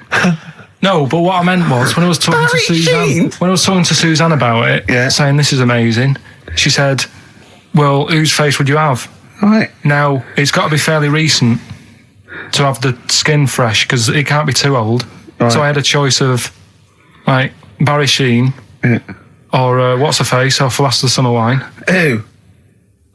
Who's the old woman who just passed away? Thora Hird. So that's what I meant. If I could have any face, because she said, well, you could have had Tom Cruise or something. I said, well, he's not dead. I said, no, but you could have had that. You'll give yourself restrictions in your fantasy. Sort of like look down your picture. I love the idea that someone getting you a call. Mr. Wilkerton. Hello, it's Dr. Hanrahan. Barry Sheen has just passed away. And you go, oh dear. Yeah, bad news and good news. Do you want his face or... Do you want his face? Does Suzanne go out with you, like, for charitable reasons? Is it like you can adopt a boyfriend? I love the fact that she encourages you. She was saying about Tom Cruise, and I was like, oh, you know, she said, you know, he's not a bad-looking fella or whatever. Well, what she's saying is, Carl, is there any chance you could go and get a different face? Maybe something like Tom Cruise would be good. Yeah, but then I was saying, right, first of all, he's got to be dead, and he's not. But if he was, and you had that done, would you feel like... People looking at you on the tube? Well, no, like, say if the people who made Mission Impossible said, well, we want to do a third one, would I be in my right to say, well, I don't want to do it? I don't know what he's talking about. I don't mean to be offensive, Carl, but your girlfriend could do a lot better than you. I don't know what you're thinking. I love the idea of this whole conversation about you in Tom Cruise's face and then get offered a film. But why does she have conversations like this with you? It was now on last night. It was now on the telly. I love it. What should we talk about? What about getting a new face? See, you know the sort of things I find incredible. Go on. Mirrors. Shiny objects. Kettles. Yeah. Oh, God. Well, listen, remember the time when I told you about the baby that had a baby? The baby that had a baby. The baby that had a baby. Yeah. It's happened again. No, it hasn't. Well, it didn't happen the first time. It was in the papers, I think, on Monday, in all the tabloids. So it's a twin where one has grown and the other one is still at a fetal level. No, it wasn't, though. It had grown. He was saying to his mum... Who was saying to his mum? The little kid who was 7 years old. And he kept saying... Yeah. He was pregnant. And he was pregnant? Yeah. I know. What do you mean? And he was saying to his mum, oh, God, I don't feel well. And, like, his belly was all swollen, and they thought he'd just been eating cake or whatever. And he was saying, I can feel something moving about. And they were like, stop messing about. There's nothing wrong with you. Eventually, I think he was in gym at school. In gym? What, Jim was pregnant with him? Oh, it was like a Russian doll. He was at school, right? Just about to do sit-ups or whatever they do at school. Yeah. Right? And flew out across the room. Teacher goes, you're a bit fat. You look a bit pregnant. And so best to the doctors took him, said, you're 7 years pregnant or something like that. What? What do you mean? What? Or something like that? You're 7 years pregnant. Or something like that. You say to the doctor, Carl, why don't you think about what you say before you say it? See the reaction I get. Now the gazelle, I didn't get excited like that. 7 years pregnant. Send it in. If someone's online at the moment, just having a look around, it happened on Monday or Tuesday. Because I told you at the pub quiz, didn't I, Steve? I said to you, I know the baby's had a baby. Yeah. And you were like, yeah, whatever. Well, I just thought you were talking nonsense as ever. Well, we'll find out. You're 7 years pregnant. Yeah. You're a fool. Play a record. Well, we've still got stuff coming up. Monkey news? Rockbusters answers. We'll have to get that out of the way soon, because we've got What else there? Have we got a cheeky freak of the week? Yeah. Brilliant. America by Simon and Garfunkel on XFM 104.9. I'm Ricky Gervais, and I understand I'm about to read my words, Steve. Well, once again, there's always someone, and it looks like it's Mike Lamb who has come to Carl's rescue. Lambo's let me down then. Doctors have removed a 4-pound baby boy from the stomach of his 7-year-old twin brother. Yeah. Alan Jan twin Niamatilev brother, was born with the freak fetus growing inside him. For 7 years, it lived like a parasite until a school doctor became alarmed about Alan Jan's bulging tummy and took him to hospital. Surgeons who gave him a scan operated immediately, unaware that the baby was attached to the boy's blood vessels and still alive. They saved Alan Jan from certain death, but knew the 8-inch fetus was doomed. So there we are. Boy pregnant with his own twin brother by Barbara Davis. That was in the Mirror, apparently. So I've read on, and all the facts are right. They took him to school. The parents didn't realise. And that isn't even this week's Freak of the Week. I mean, that's You still got to that for come. free. You got that. You can have that. That's the free freak of the week. Free freak. That's, that's giveaway. That's like 13.5% extra. Yeah. You know what I mean? That you might get with hairspray or something. So that, I mean, if that's just the throwaway freak of the week, there are 2 freaks of the weeks there. If those 2 freak, I can't wait to see what the actual freak of the week is that people are paying for. Is it incredible, Carl? I'll tell you what, something else you can have for free. Go on. Another sort of freaky thing, right? I was watching this programme in the week. Right? What? I don't know what it was. But it was about, I just saw this little fella on it, right? What do you mean, little fella? He was doing this history thing, Oh. right? Yeah, I know what you mean. So is this he's found out that a Viking was a bit like him? Yeah, that's it, yeah. He was boneless or something, or he's... Well, that's the weird thing. What do you think of that, Steve? He's what? He's boneless? No, he was called Harry the Boneless or something. Yeah, but you know what you're going to get there, don't you? That's what I mean. Always have a name, Elephant Man, you know. Harry the Boneless. Where is he? You know what I mean? I'm meeting someone, waiter, what's his name? He's called Harry the Boneless. He's over there flapping around. Yeah. Yeah. Having some He's over revenge. there in the bucket, having noodles. That's what I mean. But, do you reckon you could do that? Do you reckon you could have your bones taken out? I love talking to him! He's brilliant, it's like talking to a 5-year-old. I was asking Suzanne when she was watching it, and she was like, ask me later. Yeah, brilliant. She wanted to know about, What did you said? You were watching this programme about history, right? About Vikings. Something like that. You turned to your girlfriend and said, do you reckon you could have your bones taken out? Yeah. I love that. What do I you mean, think? that is why you are my favourite What do you mean you think you can have your bones taken out? Firstly, why would you have your bones taken out? If you've only got a small flat or something, and there isn't much room, Yeah. right? And what I mean is, would all your organs still do the stuff? No, they wouldn't. You'd just be mush. Listen, I'll teach you something now, right? The skeleton, right? Spam. Yeah? Support, movement, anchorage. No, support, protection, anchorage, movement. Spam. That's what the bones do. Yeah? You couldn't stand up. You wouldn't be protected because they protect his rib cage, skull, of course. Anchorage, everything holds onto it. Every muscle is tethered to pull against something, like a crane, a pulley system, so you wouldn't be able to move at all. Do you know what I mean? So you'd be in a bucket. There'd be nothing, you'd die immediately, obviously. No, you can't have your bones taken out, Carl. I mean, why do you need to ask that question? Sorry, but Boneless Bob, or whatever his name was. Harry the Boneless. he presumably didn't have any bones. I mean, that's why he had that name, obviously. No, he did. No, Yeah. he's got the name. Yeah, exactly. Freak of the Week's coming up now.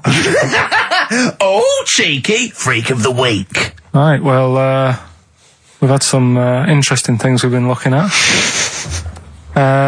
This week, It's about the strangest couple that ever got married.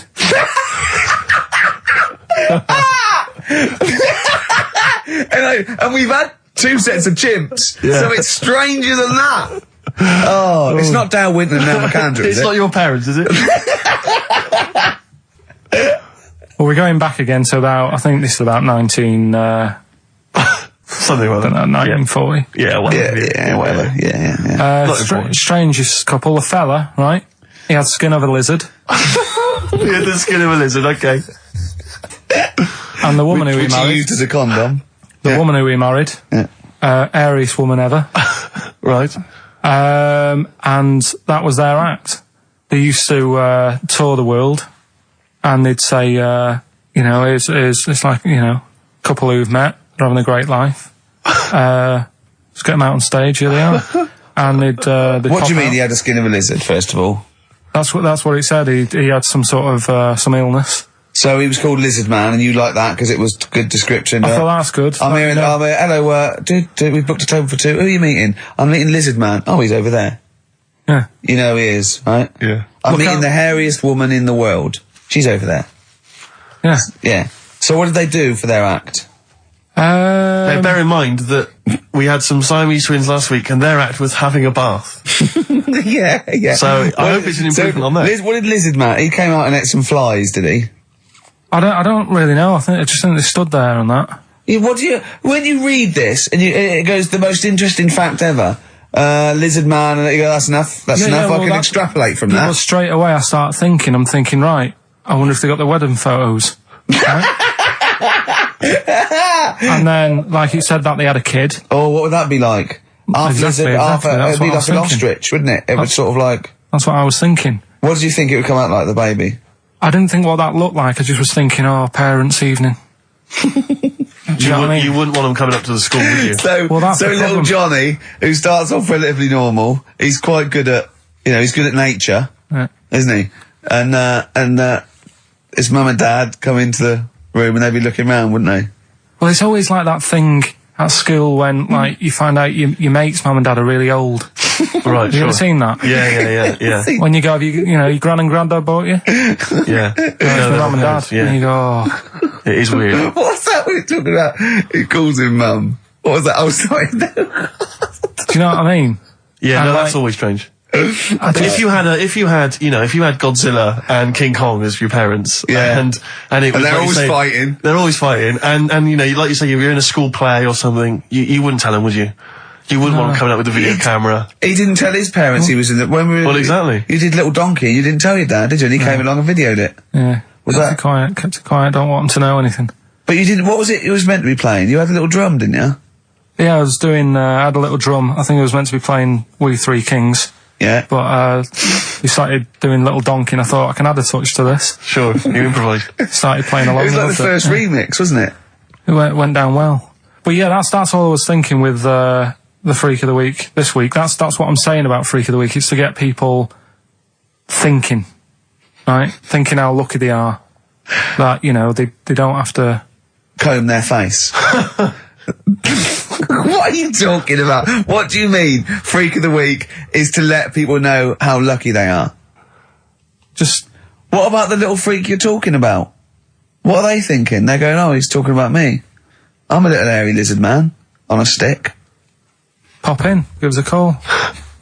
I thought, that's what I'd like to do on a TV programme. That's what I want to do. I want to go and, meet these people and say, right, let's just go shopping. Let's, we'll film what your normal day's like. Yeah. Let's pop out. Nip into Sainsbury's or whatever. Yeah. Buy a comb. Park whatever. right up close to it. You know what I mean? Yeah. So what you're saying is you just want to get a little message out there, which is that there's always someone worse off than you. Well, there's proof of that in this room. You know what I mean? Oh, Carl, when's your train? In a minute, I'm going to get going now. I'll see you later. Thanks, Carl. Brilliant. What are you playing? You can play a song? Kirsten McCall. Yeah. I'll see you later. Here's a bit of science for you. Go on. Right. Read the other day. Yeah. If you dug a big hole, right, Oh, God. started digging, say in, wherever, Trafalgar Square, right? Yeah. You dig a big hole and you keep digging. Yeah. And you go, right through the Earth, Right. out to the other side. Yeah. So you're somewhere in Australia or something, right? Yeah. And then you come back to London. Right. Stand next to the hole, jump in it. Apparently, you can jump through the world in 42 minutes. It's interesting. But then I was thinking, will you fall? And then when you come out the other end, would you fall back again? Well, yeah, you would, wouldn't you? What would happen is you'd accelerate 10 meters per second to the center of the Earth. And you start slowing down. But you'd have such inertia, you'd nearly go as far out the other end before it was like a bungee jump. So you'd nearly get as far as the other end, and then you'd go back again, and you'd keep going until back and forth, getting further and further away from making it until you went sort of back and forth in the center, and then you'd stay still in the center. Have you drilled a hole through the earth? Get in touch. Email xfm.co.uk and just let us know how you got on. Did you get to the other side? Did you get to Australia? Did you buy one of those funny cork hats? Did you see Paul Hogan? How does a fish work? Darkness, growing on me, XFM 104.9. I'm Ricky Gervais, with me Steve Merchant and Karl Pilkington. I lost him, didn't I, in a little conversation? Yeah, you were talking about quantum physics, to be fair. Yeah, I was explaining what a black hole was, because we were talking like that as well last night. And just halfway through, he just went, yeah. And put his headphones on. Brilliant. Yeah. Oh, the thing about Karl is he speaks with such authority about things that he thinks he knows about. Monkeys. And when you try to explain to him about stuff, he goes, no, of course ghosts exist. And you try to explain to him why it's conceivable they don't. No. He can't be bothered with that. Yeah, you did all your learning at about 12, didn't you? Yeah, but I'm still picking bits up now. Said without irony. Oh, brilliant. What have you learned recently? Anything interesting recently you've learned? Darwin, that's why I was asking you about him. Right. Yeah, Darwin, we know what you did, didn't you? I don't know what he did. I just read the other day that they've got a treatment for whatever illness he had. I thought that was a bit late. Can you imagine that, saying that to his family? What did Darwin do? I don't know, you were just trying to explain it to me, but I'm busy doing stuff, aren't I? I can't take it all in whilst I'm sorting the ads out, putting CDs in. You know what I mean? Ticking off the knob news. No, but he formulated the theory of evolution based on natural selection. Yeah, but wait, though. Do you think that's good? Do you think he's well done? You're impressed with that? Because you're not impressed with things like, you famously said, Newton, so it said gravity, but it was already there. If we'd have been floating around, it'd been a problem. We weren't, so keep out of it. That's what you said. You said Einstein. I've never used EMC squared in my life, but the bloke who invented the video recorder, I watch one a week. So I wonder if you're impressed by Darwin formulating, I think, the most important scientific theory since Newton's laws. Has it made a difference? Or whatever he said, would it have happened anyway? You can't do that. You're not allowed to say that. You can't say, oh, well done, I'd have found it eventually anyway. You can't do that. You've got to give people their due, do you know what I mean? But now it's difficult to find stuff because there's less to find out now. It's not a competition. But on what scale? On what scale are you looking at? Why do you mean there's less to find out? Well, now, I mean, they're bringing stuff out that... Do you know what I mean? It's just... The iPod. Well, yeah. Sure. Didn't see the point in that, No. the iPod. Now, what he was saying is, if you send a man to the moon, right? Yeah. He was saying to the fella in the rocket, it would seem like 20 years to him. Yeah, not the moon, but yeah. No, it was. That's what it said. It said the moon. Well, it wouldn't, because it's only about... No, but listen. So it took 20 years to the fella, yet people who are on the Earth, it would seem like 2,000. Yeah, because time is relative, not... I don't... What do you mean? Right. Well, listen, the fact is that it's tending towards the speed of light where it really makes a difference. They've even done it with atomic clocks, where they've sent one up, even in Concorde, and it's like 0.01 of a second difference. What is the watch? Yes, yeah, because greater speeds. But why does speed affect how a watch works? Right, Right, I don't think this is a conversation. Because, look, speed is... Sorry, See stop. what I mean, though? Just See stop what for I a mean, moment. Steve? See what I've done? I don't think this is a conversation to be had on a Saturday afternoon on a radio show. But I'm just saying, though. It's not me, is it? It is you. You went quiet, Steve. No, because you're having problems. Because I'm not going to be able to explain it to you. I will explain in it to a you light, great. frothy way. It's speed equals to, basically velocity equals distance over time. When velocity doesn't change and nor does distance, time has to. That's his theory. Yeah. We just got. What's your point then, again? Carl? What's your point? I'm just saying. Because you don't understand it's worthless. I was trying to explain to Newton that basically formulated, the laws of the universe, the 3 laws of the universe. Even playing snooker, I'm trying to drop something. I was going, well, equal and opposite reaction and all these sort of stuff, right? And he was going, what did he do apart from the apple on his head with the gravity? And I went, well, what do you mean? And he went, well, why was it a problem? If we had been floating round, I'd have called him in. But since we're not, we don't need him. Yeah. That's what he said. Play a record. You're a buffoon. So there's these 2 new kinds of frogs, you say? You're joking. What? And a monkey had a hat. The monkey had a voice. I Believe in a Thing Called Love by The Darkness on XFM 104.9. Last show. Possibly the last ever show. It's up to the K-Man. Little Pilky. Baldy Pilky. Little Whingy. Dimmu Manco, as he's called his Latin name, Dimmus Mancoid. All right, Carl? All right? You're going to miss this, aren't you? Nope. Right, Steve, something they do now, right, they've got to do by law when you're buying, right? I was looking at one in London, right?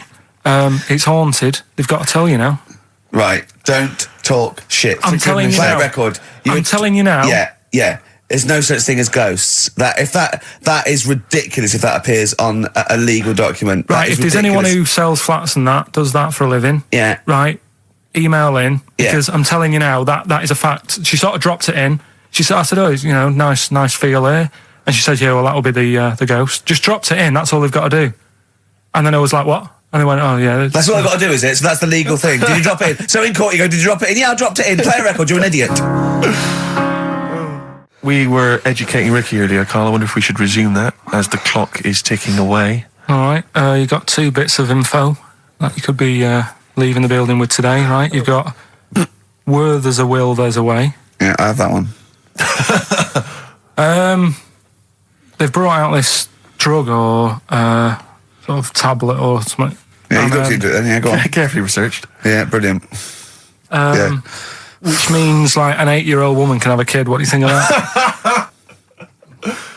No, it doesn't. What are you No, it talking does. about?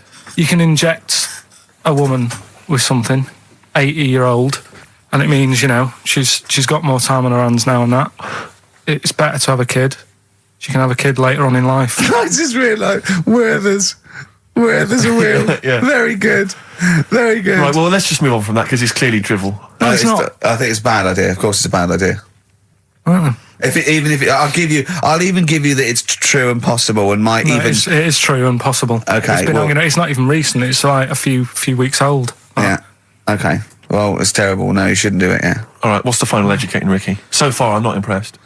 Get her a cat. Yeah, but Get her a they little meant- Pekingese. they Don't meant to- they don't meant- let her have a child. Yeah, but it's meant to get you thinking, like you're saying. Well, she shouldn't have a kid. Or By the time he's 5, she'll try and pick it up, and her arms will break. whose arms? Moving on, what's the next one? Would she be able to breastfeed?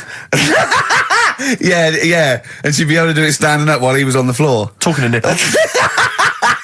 Hey, come on. There's a lovely Look, juicy pair over there. Okay, I think that's the last show. People should actually phone in and speak to Carl and try and convince forget him. that. Yeah, what's the number, Steve? Oh, I forget don't know. that. We What's haven't the got number? time. Yeah, I hate to answer it. We'll do it during the Leave it, record. leave it. Phone in if you want to speak to Carl, if you know the number. Call No, in, they try don't and want convince to. Carl, Don't kiss want to. little nipple. Don't want to. Yeah. Right, what we're doing? Are we? What's the last educating Ricky? Come on.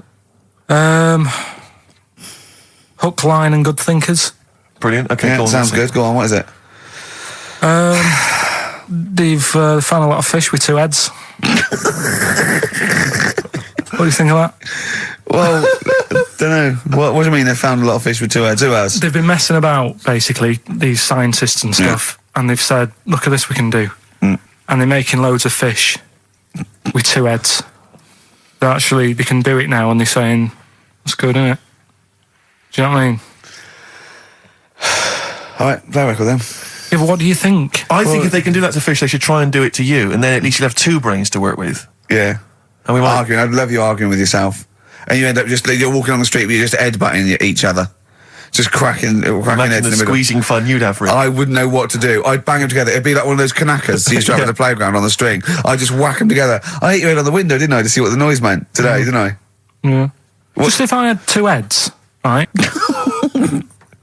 would I be able to sort of do shifts?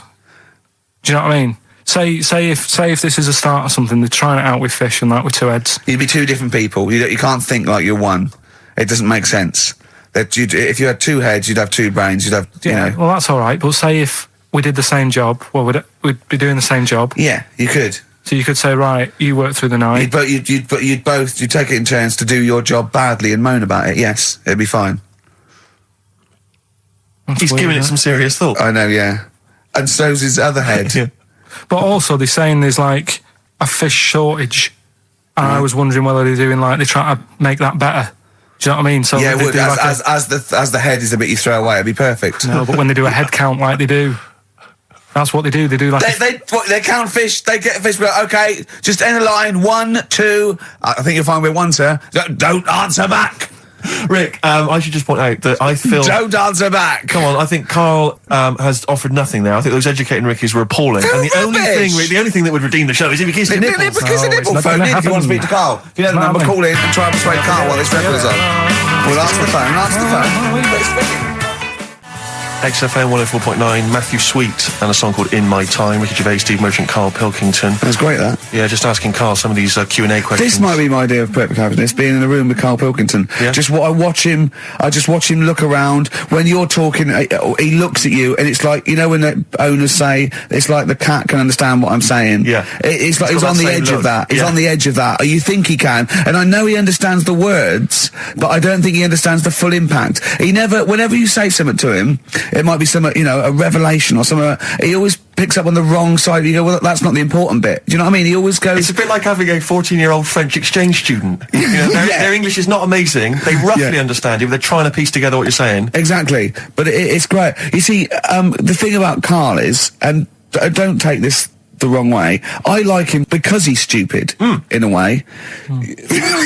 No, I'm not being funny, but do you know what I mean? But even though I think he is considered stupid, some of the things he says, I think borders on the, I don't know what the PC term is, the retarded. Do you know what I mean, Karl? Anything in particular you're thinking of, though, Rick, when you think of... He was talking to me the other day because I'm trying to write a show called Science, and he's sort of going to help me out with some of the research, and I want him to do something on the DVD for it, right? And he was talking about it, and he was talking about he says that in the future they reckon we'll be able to soon. He said they'll be able to take us into space, and it's going to cost us £150,000. He said, what's the point? There's nothing up there. He said when they went up there, right? He said when Louis Armstrong went in 1966, right? He said it was nothing there. So there was him, a fella called Buzz. There was one and third bloke that didn't even get out of the spaceship. He said he went all that way. He didn't get out to stretch his legs. How good can it be? Forget it. That's him summing up space exploration. Don't you agree with that? What's the point in going up there? Because are we talking about the finger in the arse again here, or space? Oh, what is the point in going? Because you're expanding, you know, human endeavour, aren't you? And the human understanding of the world and the universe. It's like, what else are we going to do as a civilization, as a people, if we're not constantly searching and, you know, and reaching out into the far distance? But there's nothing there. Then. I know some people you grew up with that haven't left their street, but that's not everyone. But what is it? What do you mean there's nothing there? What has got to be there for it to be a worthwhile? Like, just something. What, I mean, like, to be honest, what would you be happy with finding up on the moon? A video? Just something. I don't think they looked hard enough anyway when they got there, because they seemed to get out, have a bit of a dance about, and then they came straight back. And I sort of think, you know, did they look properly? It's not a day trip, is it? But what I mean But they is... took that car out there, didn't they, and drove around a bit? Yeah, but only a little bit. What I mean is, say if an alien landed in Africa, there's not much there, so they'd go... What do you mean there's not much there? Well, it's a bit barren, isn't it? Well, Africa, just in general. Well, so anywhere like that, desert or whatever, what I'm saying is, have a good look round. Probably where all life came from, and probably 500,000 species of animals live there. Buildings and that, and stuff. Oh, buildings. Well, just stuff. Yeah. I mean, did they look properly? Or did they just land, get out, go, bit dusty, whatever, right, let's go back? I just think it's a bit pointless. Especially when we haven't done everything there is to do here. Go on. Well, I don't know, but I'm sure there is stuff that needs sorting out. Well, I know the place that there's no medical man has been in this room. Yeah. There's definitely an unexplored cavern sitting right in front. Right, all right, Steve. Would you go to the moon if someone said there's a space? He doesn't march at a concert because he's scared his glasses to fall off. Of course he wouldn't go to the moon. They'd spin him round in training, his glasses would come off, and that'll be it. He'd feel sick. My worry is I'm not sure I'd have to, because would I be able to wear them under the helmet? Imagine him! Like I went paintballing once, and I had to wear the glasses underneath the mask, and of course it was a bit hot weather, it was awful, it was steamed up in there. It's terrible, I couldn't see anything, I got shot straight away, I was out of the game, it was pointless. It cost me like £8. Yeah. You don't have to be that fit anyway, do you? You're only sort of sat there. Well, not... well, yeah, but what are you talking about? Think of G-force alone and weightlessness. Of course you've got to be... What? Yeah. I think when you said think of G-force, he thought of G4. Follow up with... But there's always something... I mean, when we were out the other night, Steve, right, there's a programme on about a spider that's a foot long and eats chicken. No one's talking about it. I don't know where to start! What do you mean? What do you mean? No, well, I'm sorry. I had to stand up because I thought I was going to explode. What do you mean there's a spider that's a foot long and eats chicken? There was a programme on about it, about how there's this spider in the jungle or something. But I missed it because it was out, but no one's talking about that in the papers. That, to me, that's a worry. Why? In case it nicks your Sunday roast. What do you mean? But if it likes chicken now, Rick, you know, in like 2 years' time, who knows what it might I know, like. it move up the evolutionary ladder, it start liking Carl, then humans. No, I'm not saying about the chicken bit, because I eat chicken, that isn't that shocking, but the fact it's a foot long, and no one's, it's just on a Thursday night, no one's talking about it. What do you expect, though? What do you expect from this? It's got its own PR. What do you want? What do you want this spider to be famous? Where is it? Where is it? It's in the jungle. It's not worrying anyone then, is it? It's not going to move. Well, why? It's not going to... though. What do you mean? What do you mean it's not going to move? Well, how's it going to get here? Is it going to get on a bus? There's waves and that, they come in bananas and all that. So, don't worry about it. So, I'm not, if you're going to be like that. Anyway, listen, we better line up Babushka, we better play that surely, because I know you need to analyse those lyrics. That's very important to you, I know. We've still got that cork hitting. Cork on their head's going to be great. We're going to put his little head down and really give it a firing. Sponsored by Lindauer Sparkling Wine, refreshing. First of the gang to die, Morrissey, XFM 104.9. And Ricky Gervais with me, Steve Merchant and Karl Pilkington. Well, Karl, you failed miserably. The scientists stuck away. Right, one more chance. What's happened in the last couple of weeks? Just one more chance to... What have you seen in the last couple of weeks?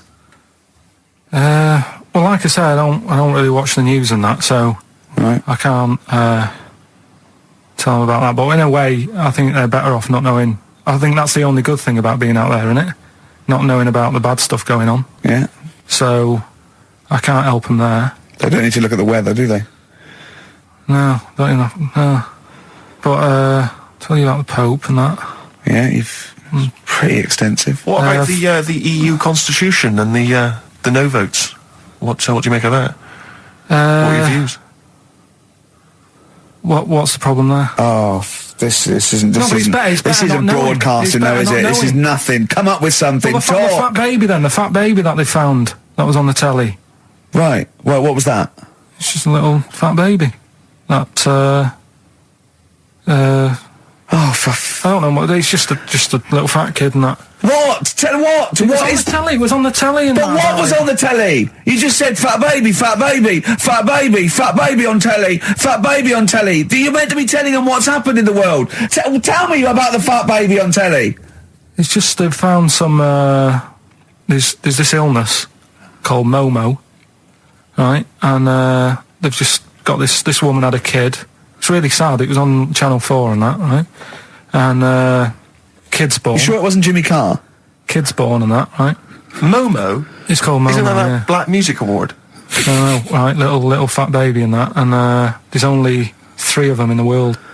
These little fat babies. Right. And so one of them... They're in danger. How fat? Are you not telling... What do you mean? How fat are they? 6 stone it was only 2. And there's 3 of them in the world, and there was this one, and there was one in Brazil. Are they like endangered? Is that the problem? Because there's only 3 of them in the world. I'll be worried. Is it like a conservation campaign? They're hunted for their flesh. No, it's sad. If you, I know, it's easy to joke laugh, that, but if you'd seen it, you'd go, oh, it's a bit sad than that. Well, I haven't seen it, and I know nothing about it. Well, I've told you, there's 3 of them in the world. Okay, what else was on telly? Something I watched the other night, that was good.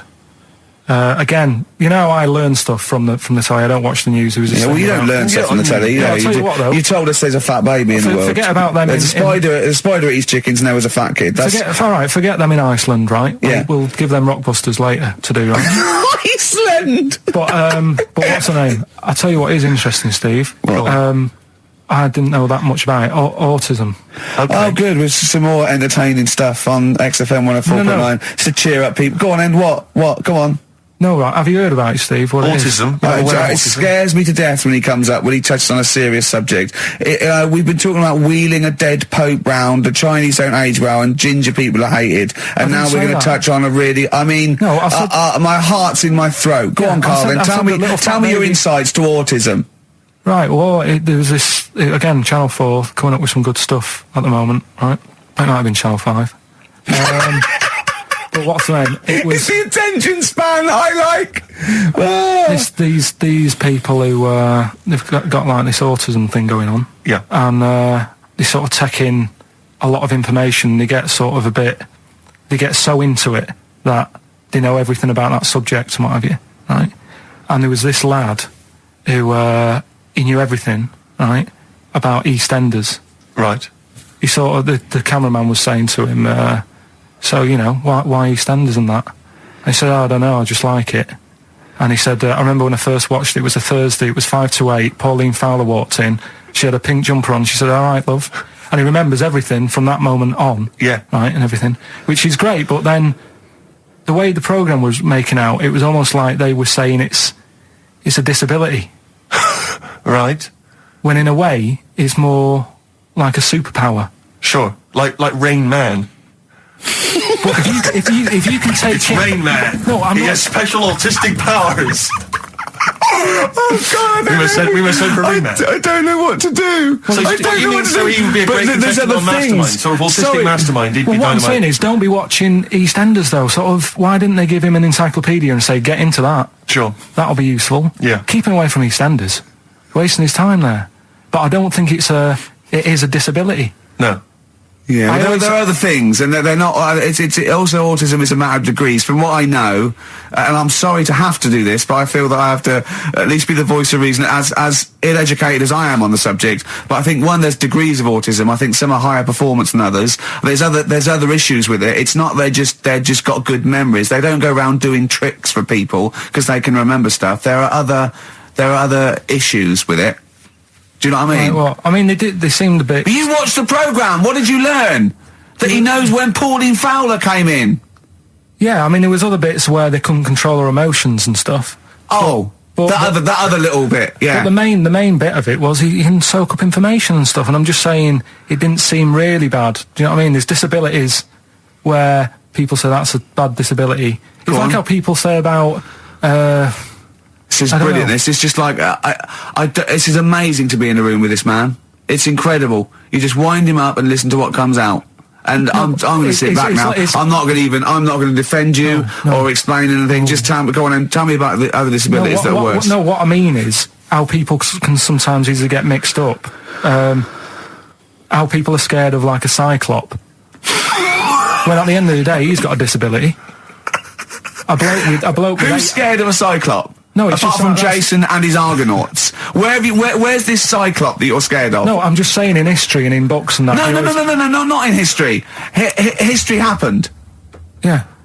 What are you thinking of? You're mixing history with Greek mythology and Roman mythology and every other type of mythology. What do you mean? There wasn't really a giant cyclop that went round picking up ships and throwing them around. That's not history, Carl. Do you think Batman's history? No, but it was ages ago, wasn't it, when we were sort of forming... No, I'm not saying it didn't happen ages ago. I'm saying it didn't happen. Well, he might have done. There's no... I mean, what's so ridiculous about a fellow with one eye? in the middle of his head, and he's big and scary and lives in a Why is cave. it scary? Because what if he had 8 eyes? I'd be scared of him. At the end of the day, he's got a disability. We'll talk about it in a bit. Forward Inc. Gorillas on XFM 104.9 on Ricky Gervais with me, Steve Merchant and Karl Pilkington. Karl, okay, we've got to sort this out. We didn't meet again this week, and this is a shoddy show. I thought we had a sort of framework for it, but do you know what I mean? No, I thought it'd be, Karl could sort of tell him what was going on. He doesn't know anything except watching telly, late night telly on strange channels. Like he gets all his information about the news on Anna Nova, and I mean. I even tried to help because Monkey News last week was awful. It wasn't Monkey News. It wasn't Monkey News. It was. I can't remember it. I've been away on holiday. Brilliant. Yeah, and the Monkey News stops. I phoned him up. There was a front cover of the I think it was the Telegraph one day this week, and it was an ironic story. It was a fluff piece, but it was a funny story. It was about a monkey in a zoo that had a ruck with its father because it's adolescent. It was like the equivalent of like 16 to 18, and it had a fight with its father, and it escaped. It ran away, and it was like, an interesting story. Yeah. I phoned Karl up and said, "This is Monkey News. A monkey has escaped from its cage after an argument with its father." And he said, "What was the argument about?" I mean, he thinks like Homer Simpson. Yeah. What was the argument about? Like the zookeepers are going, oh no, he's brought up his untidy room again. The father, look, he's caught him smoking again. I mean, what do you mean, what was the argument about? They have fights. They have fights and then it ran away. His dad wanted him to go to college, but he just wants to quit and get a job. Yeah, and he fancied a monkey in the other cage, and the father was saying, she's not good enough for you. No. Oh. So what we've got was some it Monkey about? News today? Yeah, I got a little bit of Monkey News. You got a little bit of Monkey News, right? You've redeemed yourself then this week. We've got some stuff there and that. What else has been going on? What are we going to talk about now? Sort of head's gone now. Your head's we've got gone. Monkey News. Yeah. And, Why is your brain? Why is it? It seems like since we've come back on air, you have become dimmer. I mean, it is extraordinary. It's like BSC has kicked in. Or and did you we really just forget? We just forgot. Maybe what? it's been a long time. We've forgotten just how stupid he is. Yeah. It's proper. Do you mean it's the silences? He forgets we're on the radio. There's just I know, dead air. it's unbelievable, and it's our name on this. They put up but as I said before, he is no offence, he's not a bright lad or educated or anything like that. Yeah, but some things he says does border on the retarded. I've been trying to take in too much information though. That's the problem recently. Well, I've said to you last week, I've been like reading more books and what have you, and trying to take in too much. But the problem is, like even watching telly and that now, Suzanne said to me, stop doing that. Stop watching telly late at night and going to bed because it's making your brain too active. And I'm sort of Heaven forbid. And I'm trying to get to sleep and I can't. And then when I wake up, she had a go at me the other day, right? Because it was the night after watching The Fat Baby, right? Woke up in the morning and she had a go at me because as soon as I woke up, I said it was something like, "How can you freeze time?"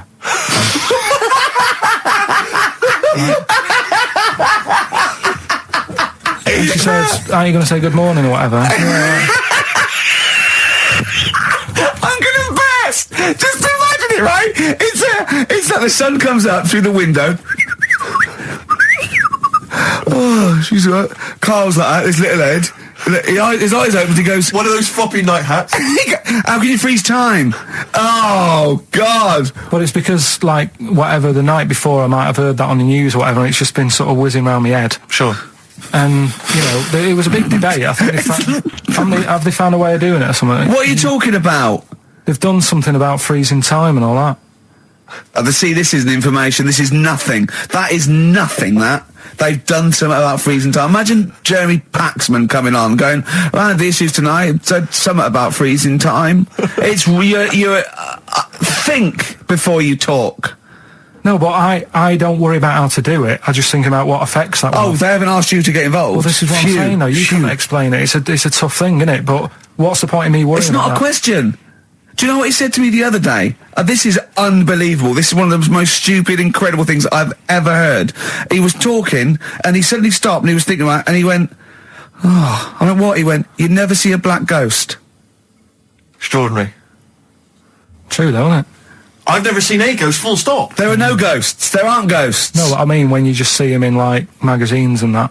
Play a record! So we get onto conversations. Talking about, he's asking me stuff about evolution. Tell me that. Why did the giraffe? What's that rubbish about the giraffe getting a long neck? I said, well, it didn't try and get a long neck. It was selected because, Anyway, I went into evolution for him, and he said, but why would evolution do that? I went, well, you think that evolution didn't do anything. There's not this consciousness, there's not this will that a giraffe has to stretch its neck to reach the leaves. One had a long enough neck to survive and pass it. He was going, yeah, but why did evolution... this isn't. But by the way, this isn't the most stupid thing. This is warming up. This is about 8:45. Sure. Right? He said, why didn't evolution make a giraffe good at carpentry so it could build a ladder? Right. Yeah. Okay. No. All right. Okay. So he's thinking around it. He's trying to pick holes in evolution. Yeah. We get on to, I said, well, things are, I said, we can see the speed of evolution in lower life forms like bacteria, viruses, they evolved. That's why, soon we won't have an antibiotic that can kill some certain bacterial strains. And he said, and this is about, 11:30, and I said, I'm going to bed, right? He said, in the future, they reckon that you'll be able to wake up and eat a yogurt you can have a chat with. I don't know what that means. Let's put a song on, right? No, and we'll come back to it. So you're going to explain that? Yeah. You've got an explanation? The Verve and Sonic on XFM 104.9. I'm Ricky Gervais, with me Steve Merchant and Karl Pilkington. So let's just get this right. What did Carl say? He's just specifically giving those words again. He said, they reckon, and I said, I'm going to bed. He went, no, really? I said, no, I'm going to bed, Carl. There's no point now, because, it's just like you're talking gobbledygook. You know what I mean? I might as well talk to a pot plant. Yeah. He said, in the future, they reckon, I don't know who they are. Sure. I don't know, people who post things on the internet that he reads. I think the Telegraph. Anyway, complete the sentence. They reckon that in the future you'll be able to wake up. I love it. There's always a little scenario, an embellishment, like this little. Oh, hello, Dime. It's your yogurt. Hello. You'll be able to wake up and eat a yogurt you can have a chat with. All right. Well, thanks for that, Rick. I'm looking at you. I'm going to throw that over to Carl now. Right. It's when I was away on holiday, right? I got. I don't normally buy the Telegraph because it's too big and that, innit? So, but they were giving it away for free on the plane, so I thought, ding dong, might as well have it. Mm-hmm. And I saw a couple of things in it. I thought that would be interesting. I saw this thing about the future, and it was talking about evolution and what have you, right, which I always find weird, because I always think that maybe we've sort of done it wrong anyway. Do you know what I mean? I sometimes think by definition, evolution can't get things wrong. Things change, that it's not successful, it can't pass on its genetic material, but if you're around, it's working. If you're around, it's working. Slugs are as evolved as they need to be. Slugs are as evolved as you and me. That's true enough. Yeah. No disrespect, but it works. It works. Sorry, they're around. anyway, what's your point, Carl? No, I mean, I think we probably would have been better off staying as a fish. Just because there's more water than land, isn't there? Right. And you wouldn't drown. This is why I went to bed. No, I'm thinking of dozing off now. Yeah. No, but do you know what I mean? From what was it? It was bacteria, it was fish, mermaid, man, onwards and what have you. So anyway. Oh God! No, there are a few knowledge gaps in your theory of evolution. All right, you generally got it right though. So I mean, basically, it went bacteria, fish, mermaid, man. What's next is the big question. So it was telling you all about this and what have you, and saying how we shouldn't have interfered, because maybe if we wouldn't have invented planes and what have you, maybe we'd be able to fly and what have you if we really needed to and stuff like that. Okay. So we've interfered with evolution, you see. Right. Well, then it was saying, well, what's the future got? Well, yes, in one way we have interfered with evolution. Yeah, the evolution of the human being in society is changing. It's no longer based on the strongest or the fittest, because medical science can keep us alive long enough. People can pass on their genetic material where without this civilization they wouldn't have been able to. So yeah, there are different parameters, there are different pressures, there are different things that say whether we're going to pass on our genetic material or not. Okay, so in that sense, you're right. And that, Rick, as far as I'm aware, has led to a yogurt that you can eat and have a conversation with. So this is what it was saying. It was just saying, we're living in mad times and that. There's a lot of weird stuff going on. One of which is... And the fellow was just saying, with computers and stuff like that, the way it is, we'll be able to wake up, Go on. have a chat with your yogurt, and have something to eat. What do you mean, have a chat with your yogurt? Because of the amount of, you have them yogurts already, those friendly yogurts, those bacteria-friendly ones, so this is just a really friendly one. Yeah, they don't... Oh, God! I might burst! Do you know what, sometimes, Carl, I think that we're having a chat with a yogurt. Do you know, there can't be any difference. Yeah, but then I'm always reminded that would be more entertaining. That would be more informative. God! XFM. Well, you took too long to answer it. There's a vicar in Australia who started sort of doing his services and all that in nude. Hot, isn't it, though, out there? Yeah, Where'd but you get the churches aren't. Churches are pretty cold. It was on some website. Of course it was, yep. Just saying about a vicar and that who's there's a lot of nudists and that who want to get married. Do it, you know. Don't mess about with the wedding dress and that. Just snip up. Cheaper, isn't it? Well, I suppose it's so, I suppose if you believe in God, you believe that, that's the way to be, innit? Because Adam and Eve and that. Yeah, but then in Adam and Eve, the shame made us dress up, didn't it? Yeah. Eating the apple and things. Yeah, but God didn't want that, did he? No, he wanted to see it all. He was loving it. He was having a whale of a time getting a life full of all of that, and then the snake said, cover yourself up. Stitched him right up. So if you believe in God, which clearly I don't, do you believe in God, Carl? Don't know, I don't really worry about it. It was ages ago, wasn't it? So, if it's about, whatever. Not that bothered. Adam and Eve's pretty interesting though, isn't it? It's not, well, how is it interesting? He made man out of dust. Then just because he could, he's having a laugh. Then he made her out of one of his ribs. Again, he'd like to vary it a little bit. Then they had 2 sons, which gave rise to the entire human race. What was going on there then? What would have happened if they didn't get on? That's interesting. Sometimes with pandas, they don't fancy the other one, do they? They go, well, that's my choice. One. You've brought me one panda from Lisbon Zoo, and I've got to shag that. What if I don't fancy it? What if they bring in a right slapper? Do you think What if it's the equivalent of like Love Island, Well, I whatever it's imagine it called? was like Celebrity Love Island. Yeah, and they're going, I am not shagging that slapper. Every panda in the world has seen that dirty old mott in magazines. Why am I meant to mate with it? I've got some dignity. Are you talking about Adam there or Panda? Was that... either is fine, I suppose. No, Do you think pandas. that Adam had any say? When God was making Eve, was he saying, can make the boobs a bit bigger, would you? And I'm a blonde guy, I'm into blondes, really. I don't know, did he have any input, or was it just... I don't know. Well, I suppose it was one of his ribs, after I know, all. well, he's probably restricted. You go, well, I'm working with a rib, Adam. Give me a break. There's only so many things I can do. Well, he was probably in kind of intensive care, wasn't he, with the whole... They go, well, I can't just keep making the boobs and things bigger because their legs will get shorter. I don't mind short legs. Yeah, make the legs longer. I don't mind no legs. I don't mind no legs. As long as the boobs are sliceable. I tell you what's weird though, Steve, right? Everyone's heard of like Adam and Eve, yeah? What's the surname? Yeah, where'd they get their post from? Unbelievable. Wild Horses by the Rolling Stones on XFM 104.9. Well, I think the listening public would have enjoyed knob news there. Oh. So, I mean, there was a lot of knob news this week. I was surprised. I would have thought it would be hard sometimes to get knob news together, but... I would have thought it would have been part of a bigger news programme, but, I mean, I don't think we'd dedicate a whole sort of, like John Craven's news round. Yeah. A whole 5 minutes to knob-related news. Yeah. There was other news, was there, in the week at all? Carl, it wasn't just all knob-related, you didn't just research. No, they're the ones that sort of stand out. There was Christ on a crisp. Right, what's that? That's obviously a crisp that someone vaguely thinks looks a bit like Robert Powell. Yeah. Yeah, what a load of twaddle, yeah. There was a bloke who can blow up balloons using his ears. What do you mean? Look at him. Just, well, it's all connected, isn't it? That's, you're just redirecting it, aren't you? Pointless, though, isn't it? It is pointless. No, I'm sort of downplaying it like it's no big deal, but it is pretty impressive. It's not. When was the last time you blew up a balloon? Oh, I don't know. That's what I mean. It's not needed. It's not impressive.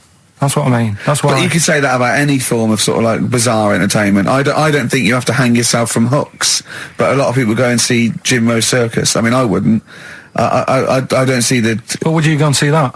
What, a man blowing up balloons? No. If it was a mate of mine, I'd go, do that thing you can do. I'd, you know, to a group of new friends, I'd go, all right, then I'd get on with it. You know, to me, it's below, an average card trick, doing something like that. Apparently, though, he does make balloon animals with his penis, so, Which is pretty good, isn't burn it? him up with his ears. So it's always a snake. Everything leads So it's back, a little snake. I go, yeah, well done. back to Put it the away. news. The Kinks, Better Things on XFM 104.9, Steve Merchant, Ricky Gervais, Karl Pilkington. But do you know this, we're talking about the leech thing. Sure. Right. You're saying put them in a blender. I'm not saying that. Well, someone did. Yeah. Why were they doing that in the first place? Do you know what I mean? How did they find out that if you put leeches in a blender... I don't know. They probably Feed kept them to notes. another. I don't know. No, but what made them... Were they just having a laugh? What made them go... Was it a party? It was a couple, yeah. a couple of 40-year-olds. No, They were at a party. it was a couple of research scientists. They'd been given £1 million, and the boss was coming around to say what you're doing, and they were just making a smoothie, and they went, quick! See, Mr. this Yakamoto's come round, throw in some leeches! What are you doing? Just leeching. Just feeding these leeches to some other leeches. All right, well, that looks like science. I'm off. Well, that's what they Here's another £1 million for next year. Bye! Yeah. That's how they work, though, isn't it? A lot Yeah, of these that's scientists... exactly how they No, work. I'm That's just it. saying they're getting away with murder. Go on. Well, just the way they do sort of spend loads And of he time. can't say anything in front of him because everything's got a point with him. You can't have a conversation with Karl because he always sort of puts in a curveball. You tell him something, and the question comes back that you never could have expected. When I told him that story about the monkey who'd run away because he had an argument with his father, he said, "What was it about?"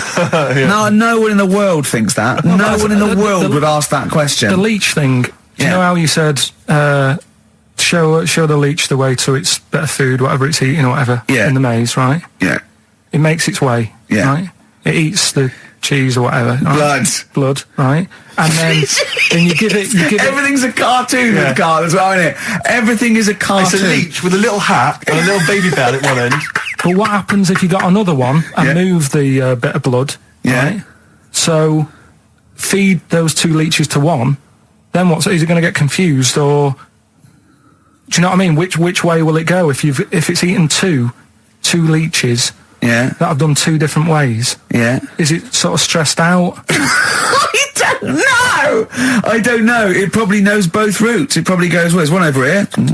Oh, there's one over here as well. I'm happy. I've had two for the price of one.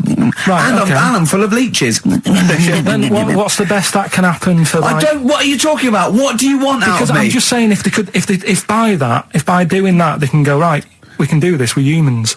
I'd go, Oh, what do you mean? What do you mean in the name of Christ? do it with What do you humans. mean? all I'm saying is, what's the point in doing it? Think. What do you mean? If you could do it with humans, I'd say, But well, what? Right, Karl. Think about what you're saying, man. yeah, I'm saying, If you could do it with humans, do what with humans? say if Einstein, right, didn't do all that maths that he did, right? Say if he got to E equals and then he died, squash his brain, give it to someone else, say, right, eat that, and they go, right, it's E equals MC squared, isn't it? What I'm saying is, But they wouldn't. They'd go E equals, oh. Wouldn't they? If it was chemical memory, they'd go, oh, E equals, oh, yeah, same as Einstein said. Yeah, I just ate his brain. What am I saying? What have you made? Karl, think what you're saying. It's unbelievable. The thing is, right, you are what a scientist does. You just keep saying why and what and why and what. But nothing's ever enough for you, which is good. It's but nice to have an just insatiable... I get annoyed with all the amount of time and effort that's put into stuff that's useless. What's the next stage to squashing that leech? If it's not going anywhere, forget it. Work on something else. It's the same way in some science magazine I was reading about, is there anything smaller than a quantum electron or something? Yeah. It's like, if it's not getting in the way, don't worry about it. Why are they worrying about things we can't see?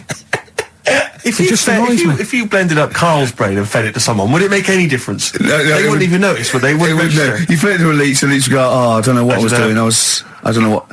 Where was I going? I'm even I was- more confused. I don't know. Foo Fighters, Best of You on XFM 104.9. Alright, Karl, you calm down now about science. It just does me head in, a lot of this stuff. I think I would have been better off sort of growing up in the 1940s or something. Why? Where there isn't as much science going on, people just live, don't they, for the moment. So You know what I mean? well, but what if you'd had to go to war?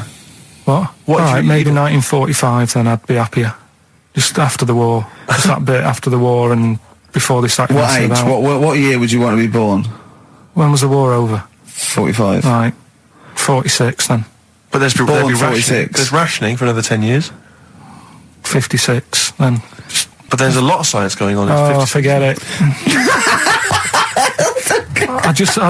It just annoys me, all the messing about. They're always messing about with stuff, and I sometimes think, is it doing any good? Is what I mean. Mouse with ears, mouse with monkey's testicles. They're messing about with a mammoth now. Go on.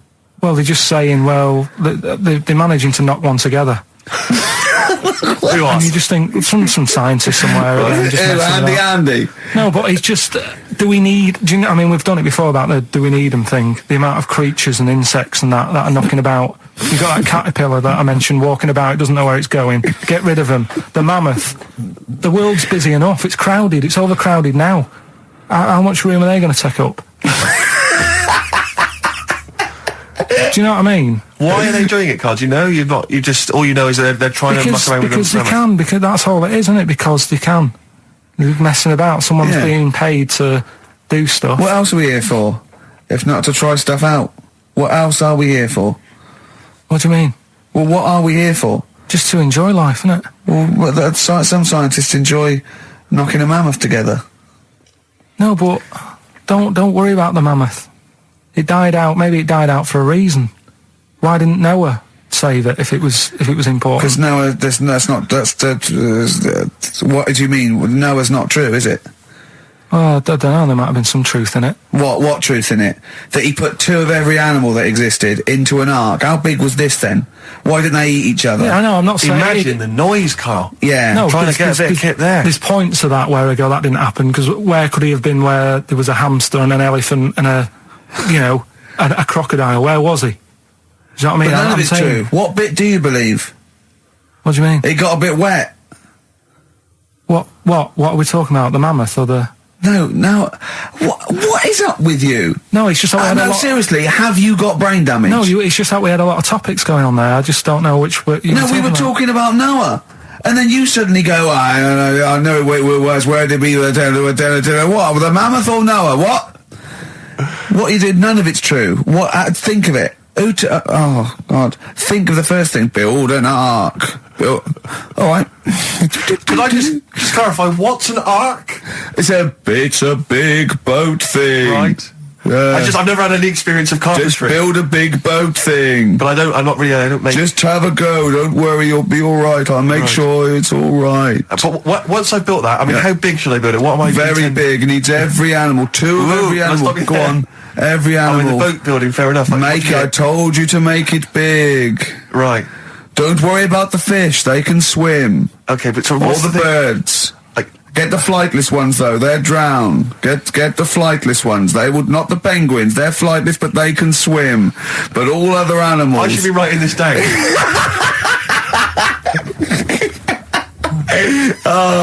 Why? I mean, wouldn't you have took that opportunity to go, right, forget the, whatever. Man, the jellyfish didn't need to get in it, did it? But there's other animals where you can We go, don't need to be here. No. Because Carl is actually having a little argument with his own head. It's like, you remember that comic strip, The Numbskulls? Yeah. Where there's loads of people in there doing different stuff, that he can hear them. Yeah. And sometimes his own mind puts him off. Yeah. Like just then, he has an argument with himself and it puts him off. Right, what's your question? I'm just saying, don't mess about with a mammoth. Whoa. Good, Okay. well, what a platform. It's good. We've got a radio show, got our own radio show. People are spending money to advertise it. People are actually bothering to listen. And the words of wisdom coming out of your mouth is don't mess around with a mammoth. Brilliant. Great. No, but just going back to... You sound just like Bob Geldof. I can't be bothered with this. He's trying to say... What can't you bother with? Just because I think I've got a good point. What? Don't mess around with a mammoth. Or That's not anything. the point. Don't put your daughter on the stage, missing. Well, what are you talking about? It's just that I think there's too many animals knocking about.